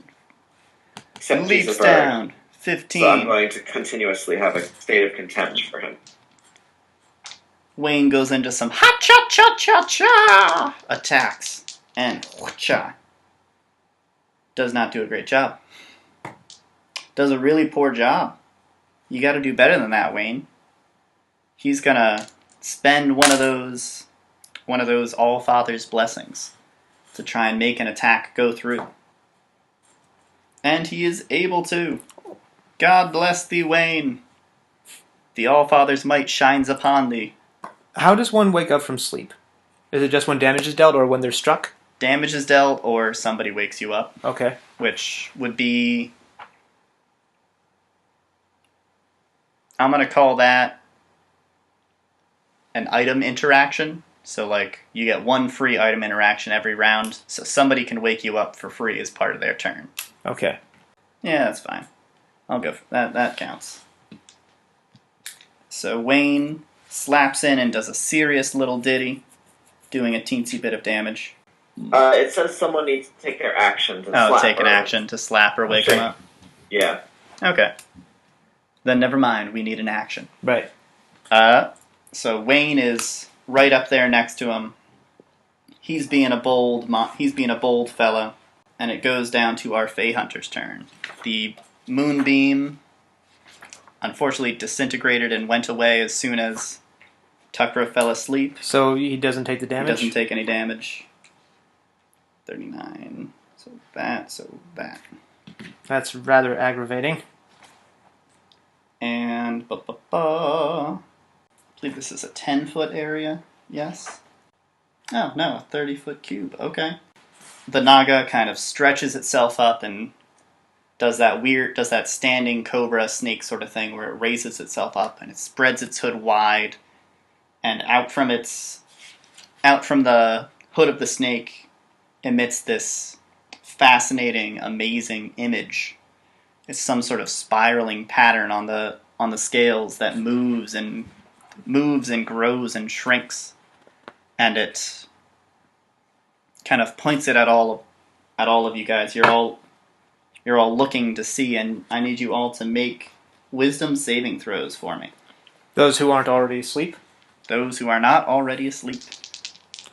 Okay. 10. I failed. Kaana got a 9. All right. Please, Wayne. Wayne got a 1. That's not good. All right, so you are all currently charmed and incapacitated with a speed of 0. So you can't do things. Well, this sucks. This isn't good at all. Yeah. So as long as once somebody takes damage, or once you take damage, or somebody uses an action to shake you out of your hypnotic stupor, you are no longer incapacitated or charmed. But for now, you are. This is bad. We go back This up is to hilarious. we go back up to the top, and Kaana is stuck. Okay. Tukra is asleep. We have Cypress, who is stuck. Wayne, who is stuck. Wait, this is a hypnotizing effect? Sorry, I just wanted to clarify. You are charmed. It is a hypnotizing effect. Yeah. So charmed we can still act. You're charmed, incapacitated, and have a speed of 0. Okay, never mind, I'm good. Yeah. I probably didn't specify that as much. Okay, so we're kind of screwed, aren't we? A little bit. I did not expect. What about the Allfather? What does the Allfather's thing? So, skill checks, attack rolls, and what was the third thing? So saving throws won't help? Nah. Okay. Unless I wrote saves, in which case you could use one. But I believe I said skill checks, attack rolls, and attacks, spell attacks, and skill rolls. Right. Yeah. Whee! So he will slither up, look at his bevy of delicious prizes, direct himself towards the one that woke him from his slumber. And he will bite. You are incapacitated, so he gets advantage on the attack. Okay. And any... God. I need to keep checking this in. Wait, which one is biting? Kaana. Okay. Just wanted to make sure. And if I I don't know, remember... it might not like Cypress all that much. Is Cypress turning suicidal or something? Never. Incapacitated. Can't take... oh no, just can't take actions or reactions. So it's not... Doesn't have the bonuses to attack or anything. Good. Glad I checked that one. That said, it still manages to hit. So you take 7 points of piercing damage, and then I need you to make a Constitution save for me. Even with protection from poison? You have advantage on this save. Got it. Double sevens. Alright, so you don't manage to save against it. Well, let's see here. Constitution saving throw, you said? So that's with a +2, so 9. Yeah. So... Kaana with the poison. I need you to take 8 points of poison damage. And that is already taking away the half for your resistance. Okay. So she's not in too bad shape. And she is now able to act. She Okay. has been broken out of the hypnotic spell. Okay. And we now go up to Kana's turn. Okay. Is she actually able to reach over and try and slap Tukra awake? Yes, she could use her action to slap him up and make him wake up. Okay. Yeah, she will slap Tukra awake using her action. Okay, so Tukra is now up and awake. Question. Would Tukra have ever met a tiger in his travels between the mountains and the forests? Tiger. Or could it be reconsidered as a mountain lion? Yes, he would know a mountain lion for sure. Would that have its own stats, or would it have the stats of a tiger? It would. Or you could would probably it have give the it the stats of a stats panther? Panther would probably be the closest equivalent. Dang. Because I like the looks of the tiger. I guess he'd have to stick with Direwolf. But Kana's going to use her bonus action to disengage and to move at full movement speed to get away. Okay. So where's she gonna go? This way. Alright, she's going to move to this location. Over there? Okay. Yeah. Let's make sure I measured that right. That's 25. Okay, she can move one more space. She's trying to keep at range on this. Mm-hmm. Alright. We good? Alrighty. So, as you... actually, yeah, go ahead. Now it is Tukra's turn. Tukra is going to use his bonus action to wild shape into his favorite form, the Direwolf. Ah! We've got Dire Tukra now. Arr. It's too bad that there's not somebody within range to be able to give him pack tactics. If only Kaana hadn't moved away. She was feeling a little nervous after getting bitten. All right. So She might move in if things what- start changing. So what is Tucker gonna do? He's going to start biting. He's currently at 37 HP, I think. Yes, 37 HP. So, yeah. And he is going to use his action to bite. So that's a 2d6 plus 3 on a, let's see, plus 5 to hit. All right. Go ahead and make your attack. Where's my... There it is. Come on, Tukra. 18. 18 will be a hit. Awesome. So that's 2d6 plus 3. 5 damage, so that's 8 damage total. All right. Really wish that I had gotten that Not moonbeam much. off. That moonbeam would have been nice. So, Dire Tukra you kind of do your weird, twisty, morphy thing. You end up bending down, go down onto all fours, and leap forwards, fully formed as a dire wolf. Sink your jaw, your big fangs, right into its side, drawing a hiss of pain from the Fey Hunter.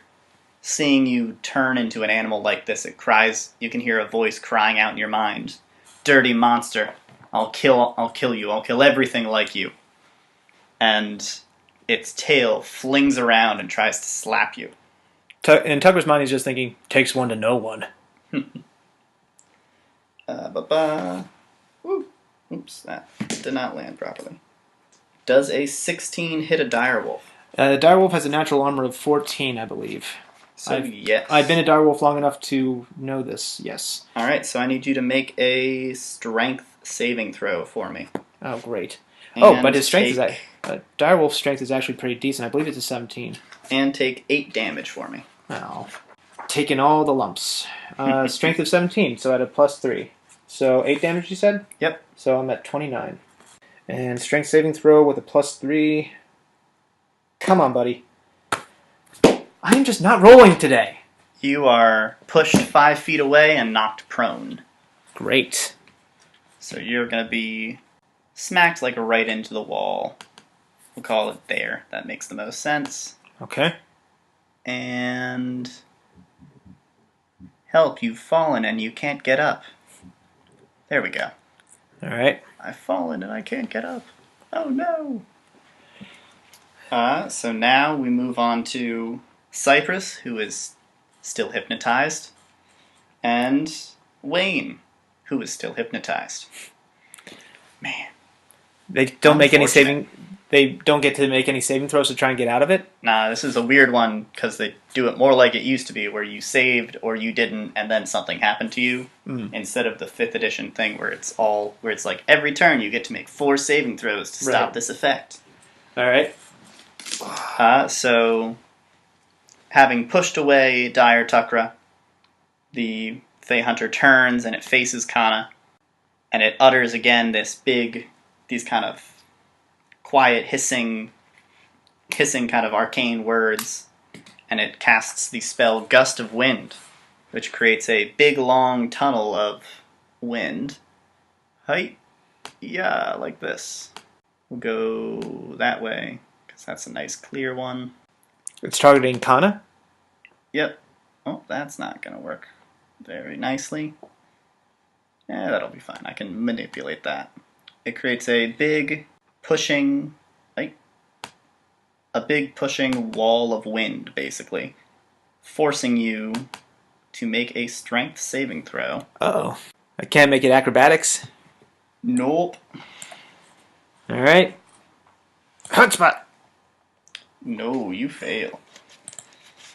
So, I believe you get pushed 15 feet back. Yes, 15 feet away. So, back straight up against the wall. And that is all that happens for that. If you want to advance through the wind, it costs you triple or triple movement. So every foot going forwards in the box costs 15 feet rather than 5 feet. And it is up to Kaana's turn again. Okay, Kaana will shift. She's going to move along the wall to get out. So how does that work here? If I go that way. If you go that way, that's Can I go that way? Yeah, you can go that way. Is that Retreating will cost just 5 feet. okay?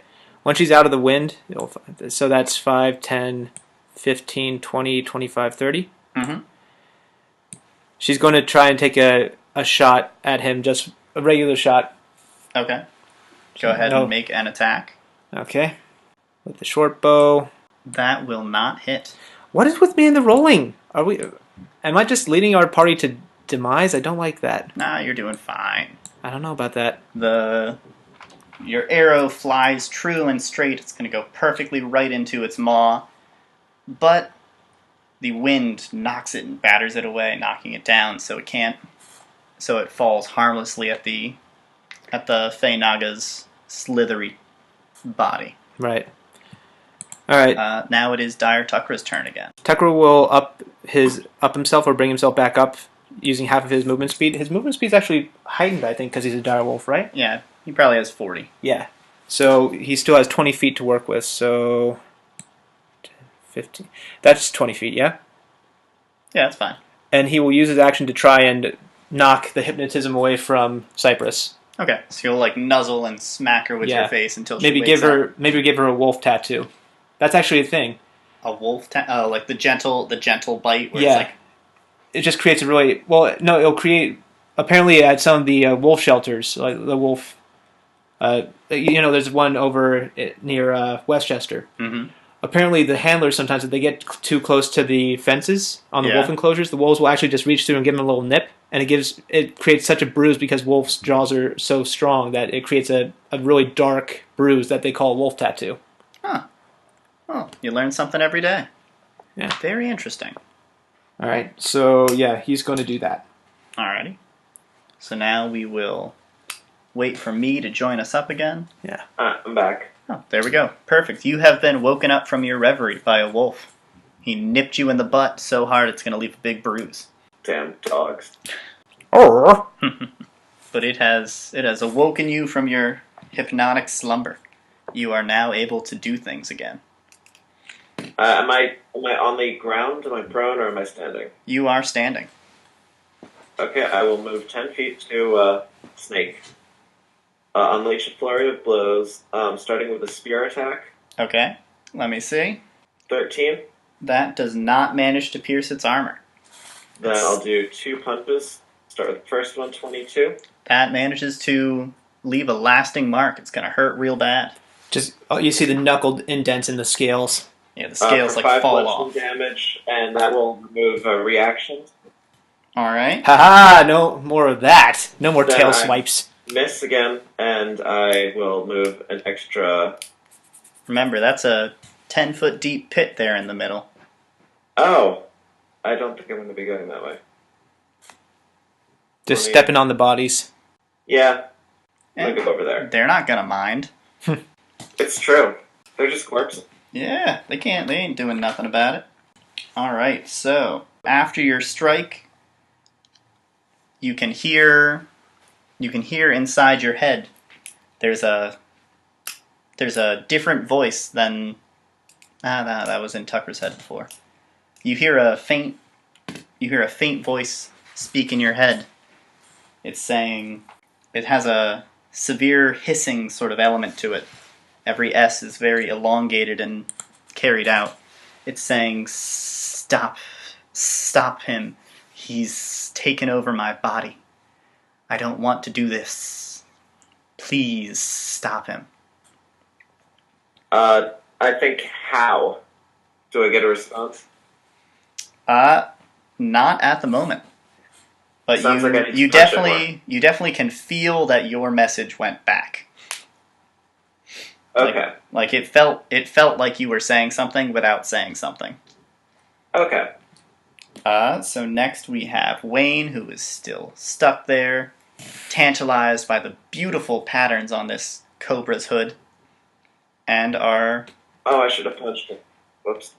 Our Fey guy has his turn. In everyone's head, you can hear a booming voice this time. This one is loud, and it has much less of that kind of snaky, hissing element to it. Mm-hmm. It cries out, "You're all unclean. I must purge you from this world. You shouldn't be allowed to be here. This is our world." Classy. He calls out again in that sort of unholy noise and turns it to point it like this. Seriously? It goes for Yeah. like 60 feet, so it goes a long way. Can cover the entire side. He has that pointed at you, and then he moves over towards this boy. And he casts... Is Kaana... Wait, are we being pushed back? No, this just changes the angle of it. Okay. So it's just a strong wind. Plus, he's down below the wind in the area. Is this one the weird attack one, or is the other one the weird attack one?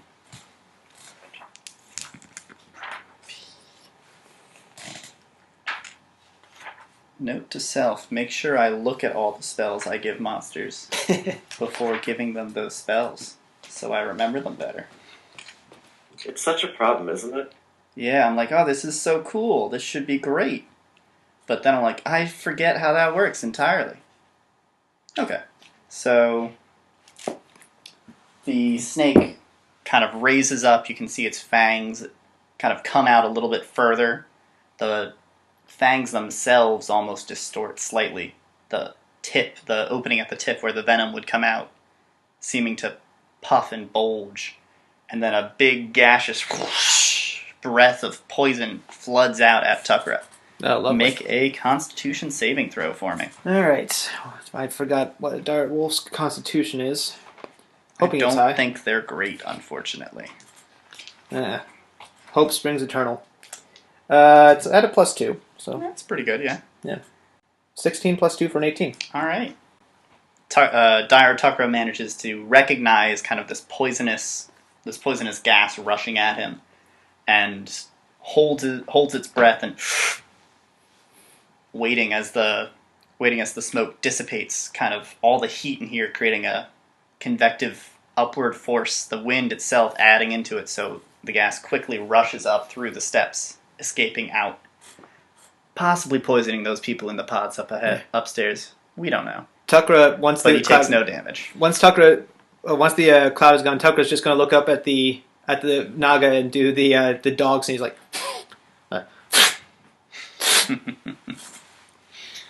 I don't know how dogs do that. I guess it's just part of the nose structure. Yeah. It's adorable. All right. Now we go back to Kaana again. Actually, doesn't Tukra have first action? He held action until after she did something. And that continues. Sorry, I thought that was just a one-round No, thing. that's not how that happens in this ceremony. Tukra does go first, actually. Okay. So Tukra is going to... He's no longer prone, but... If I moved there, would that cause an attack of opportunity? I'm not leaving range. You're just moving around in his range. Yeah, I'm going to move over here. Okay. To in front of the dead bodies. Gotcha. And I'm going to be biting. And actually, but that guy's incapacitated, so that doesn't count towards pack tactics. Go ahead and make your attack. Okay. Come on with the +5 for the bite. That's a 19. That will hit. And it was 2d6, correct? Yes. Yes. Yeah. 5 damage again. Plus... +3. Yeah, so 8. 8 damage again. All right. The snake is noticeably drooping, and many of its scales have popped off and been broken away, and it's looking pretty poor. It's not doing so great. So this is a new round. Okay. After you take your bite, it whispers again. It whispers again in that sort of evil, nasty sounding voice of its, and it sort of spits out onto the ground over in this patch over here. Oh, don't tell me it's summoning. Not summoning at the moment. Sticking with something I like how you slightly phrased different. that. Made me feel very confident about the situation at hand. It's not summoning at the moment. Yeah, it'll do that. That's better for it at this time. So he casts a spell causing this big channel of wind to disappear, but out of the ground come all these small grasping vines and roots and bits and pieces. Oh, he's using Entangle. And you guys are getting stuck up in that space. Well, but But I need you to make a strength saving throw. At a +3. I need Cypress as well to make a strength saving throw. That's a 15. But can I add All Father's Might to that? No, this is a saving. Oh, saving throw, right. Not a check. Alright, you both succeed. Neither Whew. of you are restrained. That's lucky. But you are in deep, disgusting foliage. And it is Kaana's turn now. Kaana's going to start moving up. She's going to come up behind Wayne and use her action to smack him out of the hypnotism. Or the hypnosis. Okay. Sounds good. And then she'll use the last of her action to move a little bit further back in the pit so she can get a bead on the guy next round. Okay. Now it is Cypress's turn. Okay. I will move 20 feet there. Okay. I will do the flurry of blows. First with the spear attack. 19. That will hit. Dealing 8 damage. Nice. Ouchie, ouchie, ouchie. Then punch. 10 whiffed. Yep. And 13, I think, also whiffed. Do you want to Neither use... of those are hits. Oh. You could use the Allfather's Blessing to try and boost it up. I don't know. What have we been seeing hit so far? 17's I 18. feel like the AC is 18. Yeah, I think you're right. So 13 plus 4 is still too low. Yeah. All right. Would you like to move away? Or are you going to follow up with anything? I'll run around to the staircase. Okay. Next we have Feel that now. Next we have Wayne, who you said you woke up. Yes. Wayne will climb his way up as best he can. Hiya! Hacha! And fling himself at this unholy monster who hypnotized him for so long. He's singing sailing songs while he can. Alright, he gets one hit with a 20-something. Hoi! Dealing a decent chunk of damage. Down to... The Fey Serpent looks like it is on its last legs. It is barely hanging on. Almost entirely knocked out.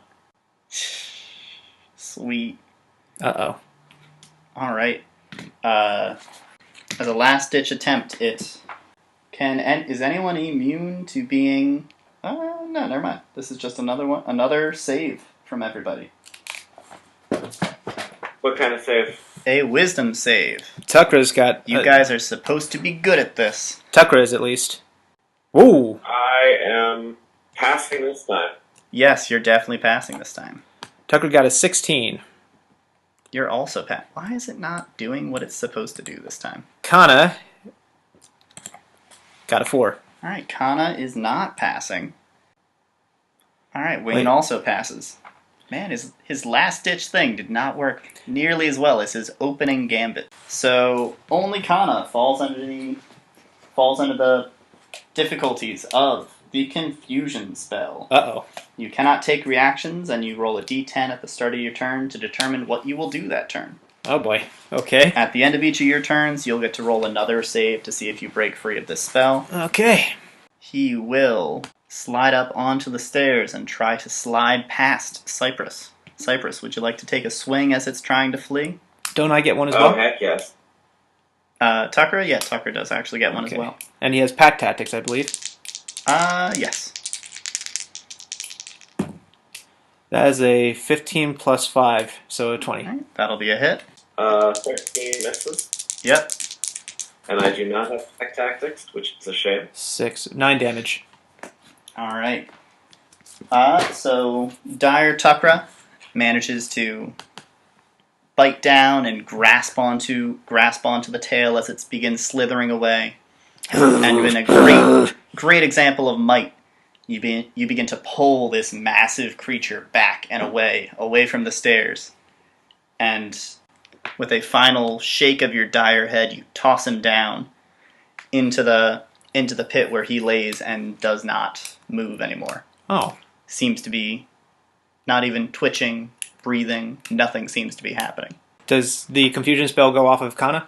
The confusion spell disappears from Kaana. Awesome. Oh, but I was really excited for Kaana to start attacking it. I am a little sad. Well, I mean, it's out of character knowledge, but I was curious about what was happening with the Naga, but only Cypress heard that, so.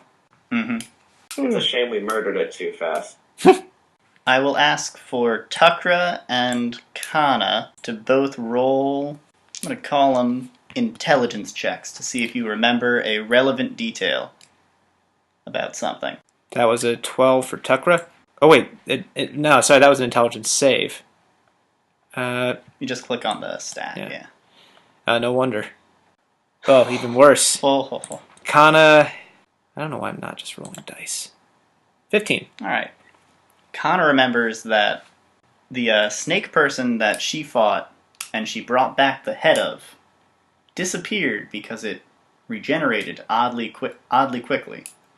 And this seems to be very similar in markings and pattern to that snake person that was able to regenerate. Okay.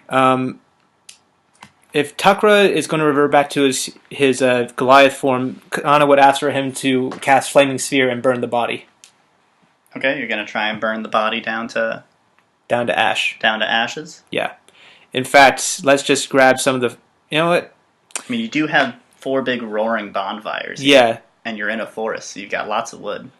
But, let's see... let's just move him into one of these let's move the bomb... Do our best to move the fire down into the pit with the snake. Okay. Does anyone have any axes or sharp implements? We could also hack it into little bits and then throw that in the fire. You could roast up some snake. Yeah, that is true. I mean, Tukra doesn't have any. Kaana has her knives.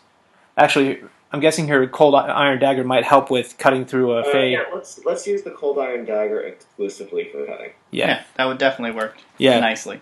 So Kaana will work her way up along the Naga's body. Okay. Does a very good job of slicing it up, breaking it apart. And you toss the individual pieces. I'm assuming different piles, different fires. Yeah. Maybe even go upstairs to the other fires and put some there. Yeah. That was a scary combat. That was an awesome boss fight, man.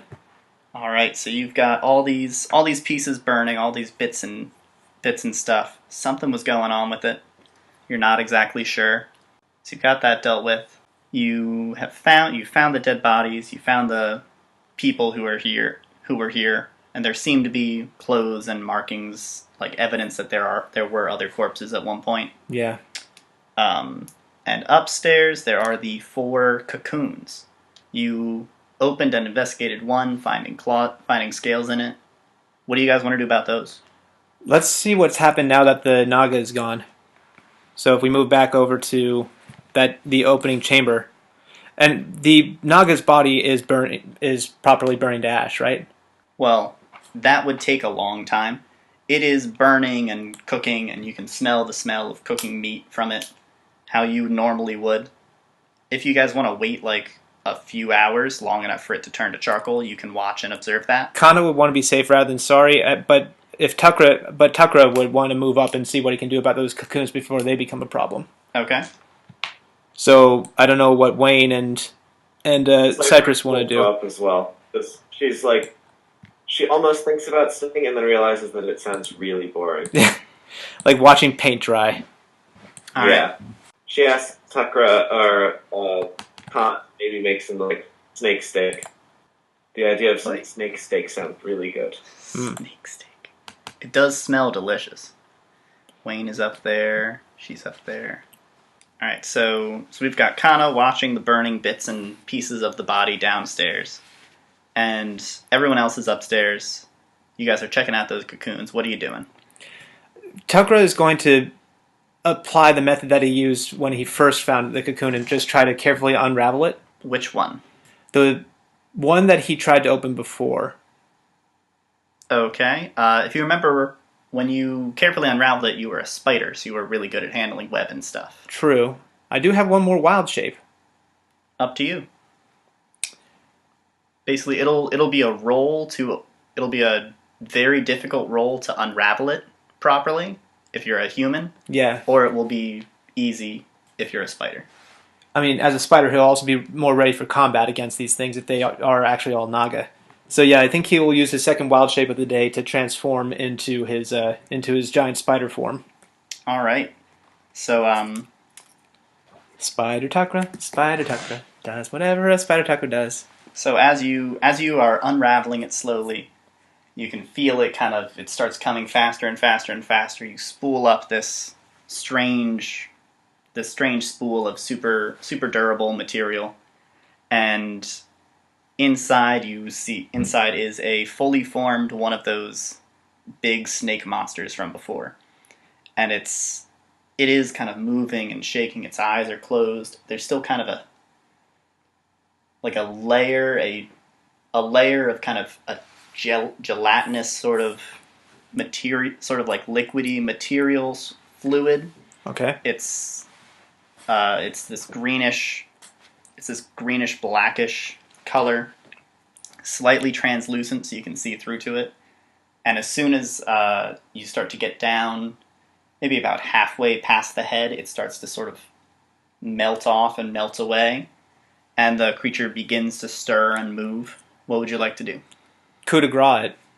Tukra, unfortunately, at this point, Tukra is pretty sure it's beyond saving, so he'd rather try and just straight up slay it. Yeah, and he's hoping that anybody who's in the room with him will help him in the coup de grace. Cypress will yell dibs on the string. That's actually another reason for coming up was to gather that, because you said it was nice material. So, mm-hmm. But yeah, he will try and make his spider bite attack. There's no need to even attack. It's just going to be damage. Okay.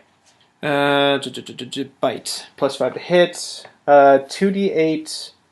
It must make a DC 11 Constitution saving throw, taking 2d8 poison damage on a failed save, or half as much. If the poison damage reduces the target to 0 hit points, the target is stable but poisoned for 1 hour and paralyzed while poisoned in this way. Oh, that's handy. Yeah. You get to sack him up. What kind of damage was the bite? Poison. Okay. This feels like it was the wrong damage type for... Well, he was hoping that other people would join in on the fight. He's just trying to get a little bit of damage in. He's just going for a little... Yeah. On this transformed person. That is 9 plus... let's see here. Oh, wait, it's 1d8 piercing damage, and then the Constitution saving throw adds poison damage to it. Good. So, 1d8 plus 3, so... Oh, you can just ignore the poison part. Okay. Just give me the piercing part. 2 plus 3, so 5 damage. Alright. Well, wasn't that 7 or something before? Yeah, but that was the poison. Oh, okay. And roll the piercing again, because it'll be a crit. Okay. Okay, 2. So 7 damage total. Yeah. Alright. You give it a gentle nuzzle with your fangs. Trying to and let it your pass. foul spider breath begins. It's waking up even more. Trying to let it pass peacefully into death, but it starts to struggle and fight against its bonds. It seems like it wasn't quite ready to awaken yet. The giant spider is going to hiss at its companions to come and help. The snake creature thrashes and fights, and its cocoon starts to slide and move and bump up against the other cocoons. Would anybody else like to make an attack? Cypress? I suppose. Since we're stabbing it already. Actually, I'm just going to punch it.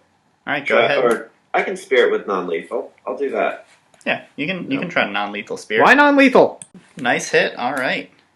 The creature begins to shake kind of less and less vigorously. It's still trying to escape. Still trying to get out. Go for it. Alright, and roll me that damage. Yeah, you completely knock it out. It's completely incapacitated now. Unconscious, severe headache, gonna be coming the next morning, possibly long-lasting mental damage. Mm. But these things have not seemed so bright so far, so might not be too bad. I said I did my job. All right, so what do you guys want to do now? You've got Now you're a gonna unconscious snake man. I want them to give me the thing. What? I want that string. I want the string. Then take the string. It takes Okay, a cool. very delicate hand to take the string. You got to take the rest of the string off. I will take the rest of the string off. Okay. So yes, you have a large spool of super strong, super fine, super strong, strange moth silk. Okay. Have there been any attempts to reverse the metamorphosis? Not that you guys have seen, no. Not among any of the villagers? You haven't had a transformed one in the village. Or a captured transformed one in the village. You've only had the All right. the one girl that wasn't transformed. Tucker will web this one up to carry back. Okay. The others... He'll repeat the process, but try not to wake them up. He's just going to unspool them enough to see if they've transformed and if they're metamorphosed or not. None of the other ones have transformed. They are all still unconscious, malnourished-looking humans. Okay, then let's get the rest of it off of them. I picked the one! You picked the only one that the transformation had worked on. Okay. He will undo the rest of the string on them, and they can pack up the silk. All right. But I guess it's time to head back. So you guys, you have enough to make like a decently sized rope of that string for how much? I'm going to call it 100 feet of that rope. 100 feet of rope for Could it. be woven into a more durable. You could weave it in. You could weave it into like clothes and things like that. Could I weave it like a more durable sling thing? You could definitely use it to make a more durable sling thing. This seems almost like the perfect material to do that. Aha! Huh? It's like yeah. I'm gonna do that. Okay. So you notice as you're unraveling your stone to try and wrap it up, the rope that you had has kind of been eaten away a little bit. It looks like it's been eroded by the poison. That's what I get for trusting Kaana with the rope. This time you kind of wrap it up, and you notice right away this is really thin little strands, but you don't need that much to make it feel securely in there. It feels pretty strong. And for how small and thin it is, it's not wearing away at all. It doesn't seem to be eroding under the effects of the gem. All right, cool. Diggity dog. Nice. Maybe that'd make a nice new bowstring for Kaana. That's another possible usage. We'll have to investigate that. You will have to ask Cypress for some. She took all of it. What about the first spool that Tucker got from his We'll first have to adventure? ask Tucker for it. He's got that right now. Tucker would be willing to give it up. He's It's not on using it that for one, anything. too. Nope. You got your share. At this point, well, no, Tucker's going to stay in giant spider form just to carry people back because he's not really super strong as a Goliath, ironically. Are you guys leaving He Kaana still there? has the double No, carrying Kaana's still down in the capacity. basement. We'll check in on Why Kaana. is he a pack mule? We will check in on Kaana. So, I will say I think it's time to call it a day. But Kaana has not noticed it turning to ash at all. The meat down there. It's cooking and it's burning, but it seems to be. It gets to a certain point of doneness and then does not seem to go past that. That's not good. Like it gets like a black char on the outside, but when she takes a piece out to look at it, she wipes off the char and it seems to be semi-cooked meat underneath.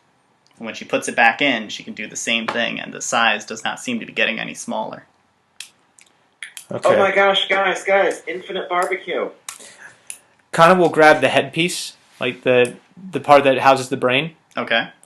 and she's going to try and she'll have Tucker wrap that up just so it can't slither away. Okay. But they're going to take it back. She wants to take it back so they can find a way to properly dispose of it.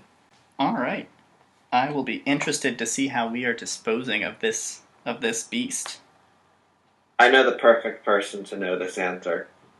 I bet Tur would have a story of how to do this. Absolutely. All right. Absolutely. Whether he'd know how to do it or not, Oh no, doesn't matter. doesn't matter if he actually knows things. He always just has an answer anyway. Exactly. All right, everyone, but that seems like a good place to call this an episode of Tavern Tales. Thank you all for joining us. Riley, thank you as always for DMing. Thank you guys for playing with me. It's always a pleasure to have you. And next time, well, I don't know what that.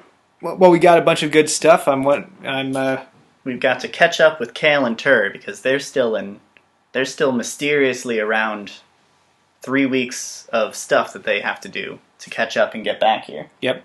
So we've got plenty of time, plenty of things to find out. All right. Have a good night, y'all.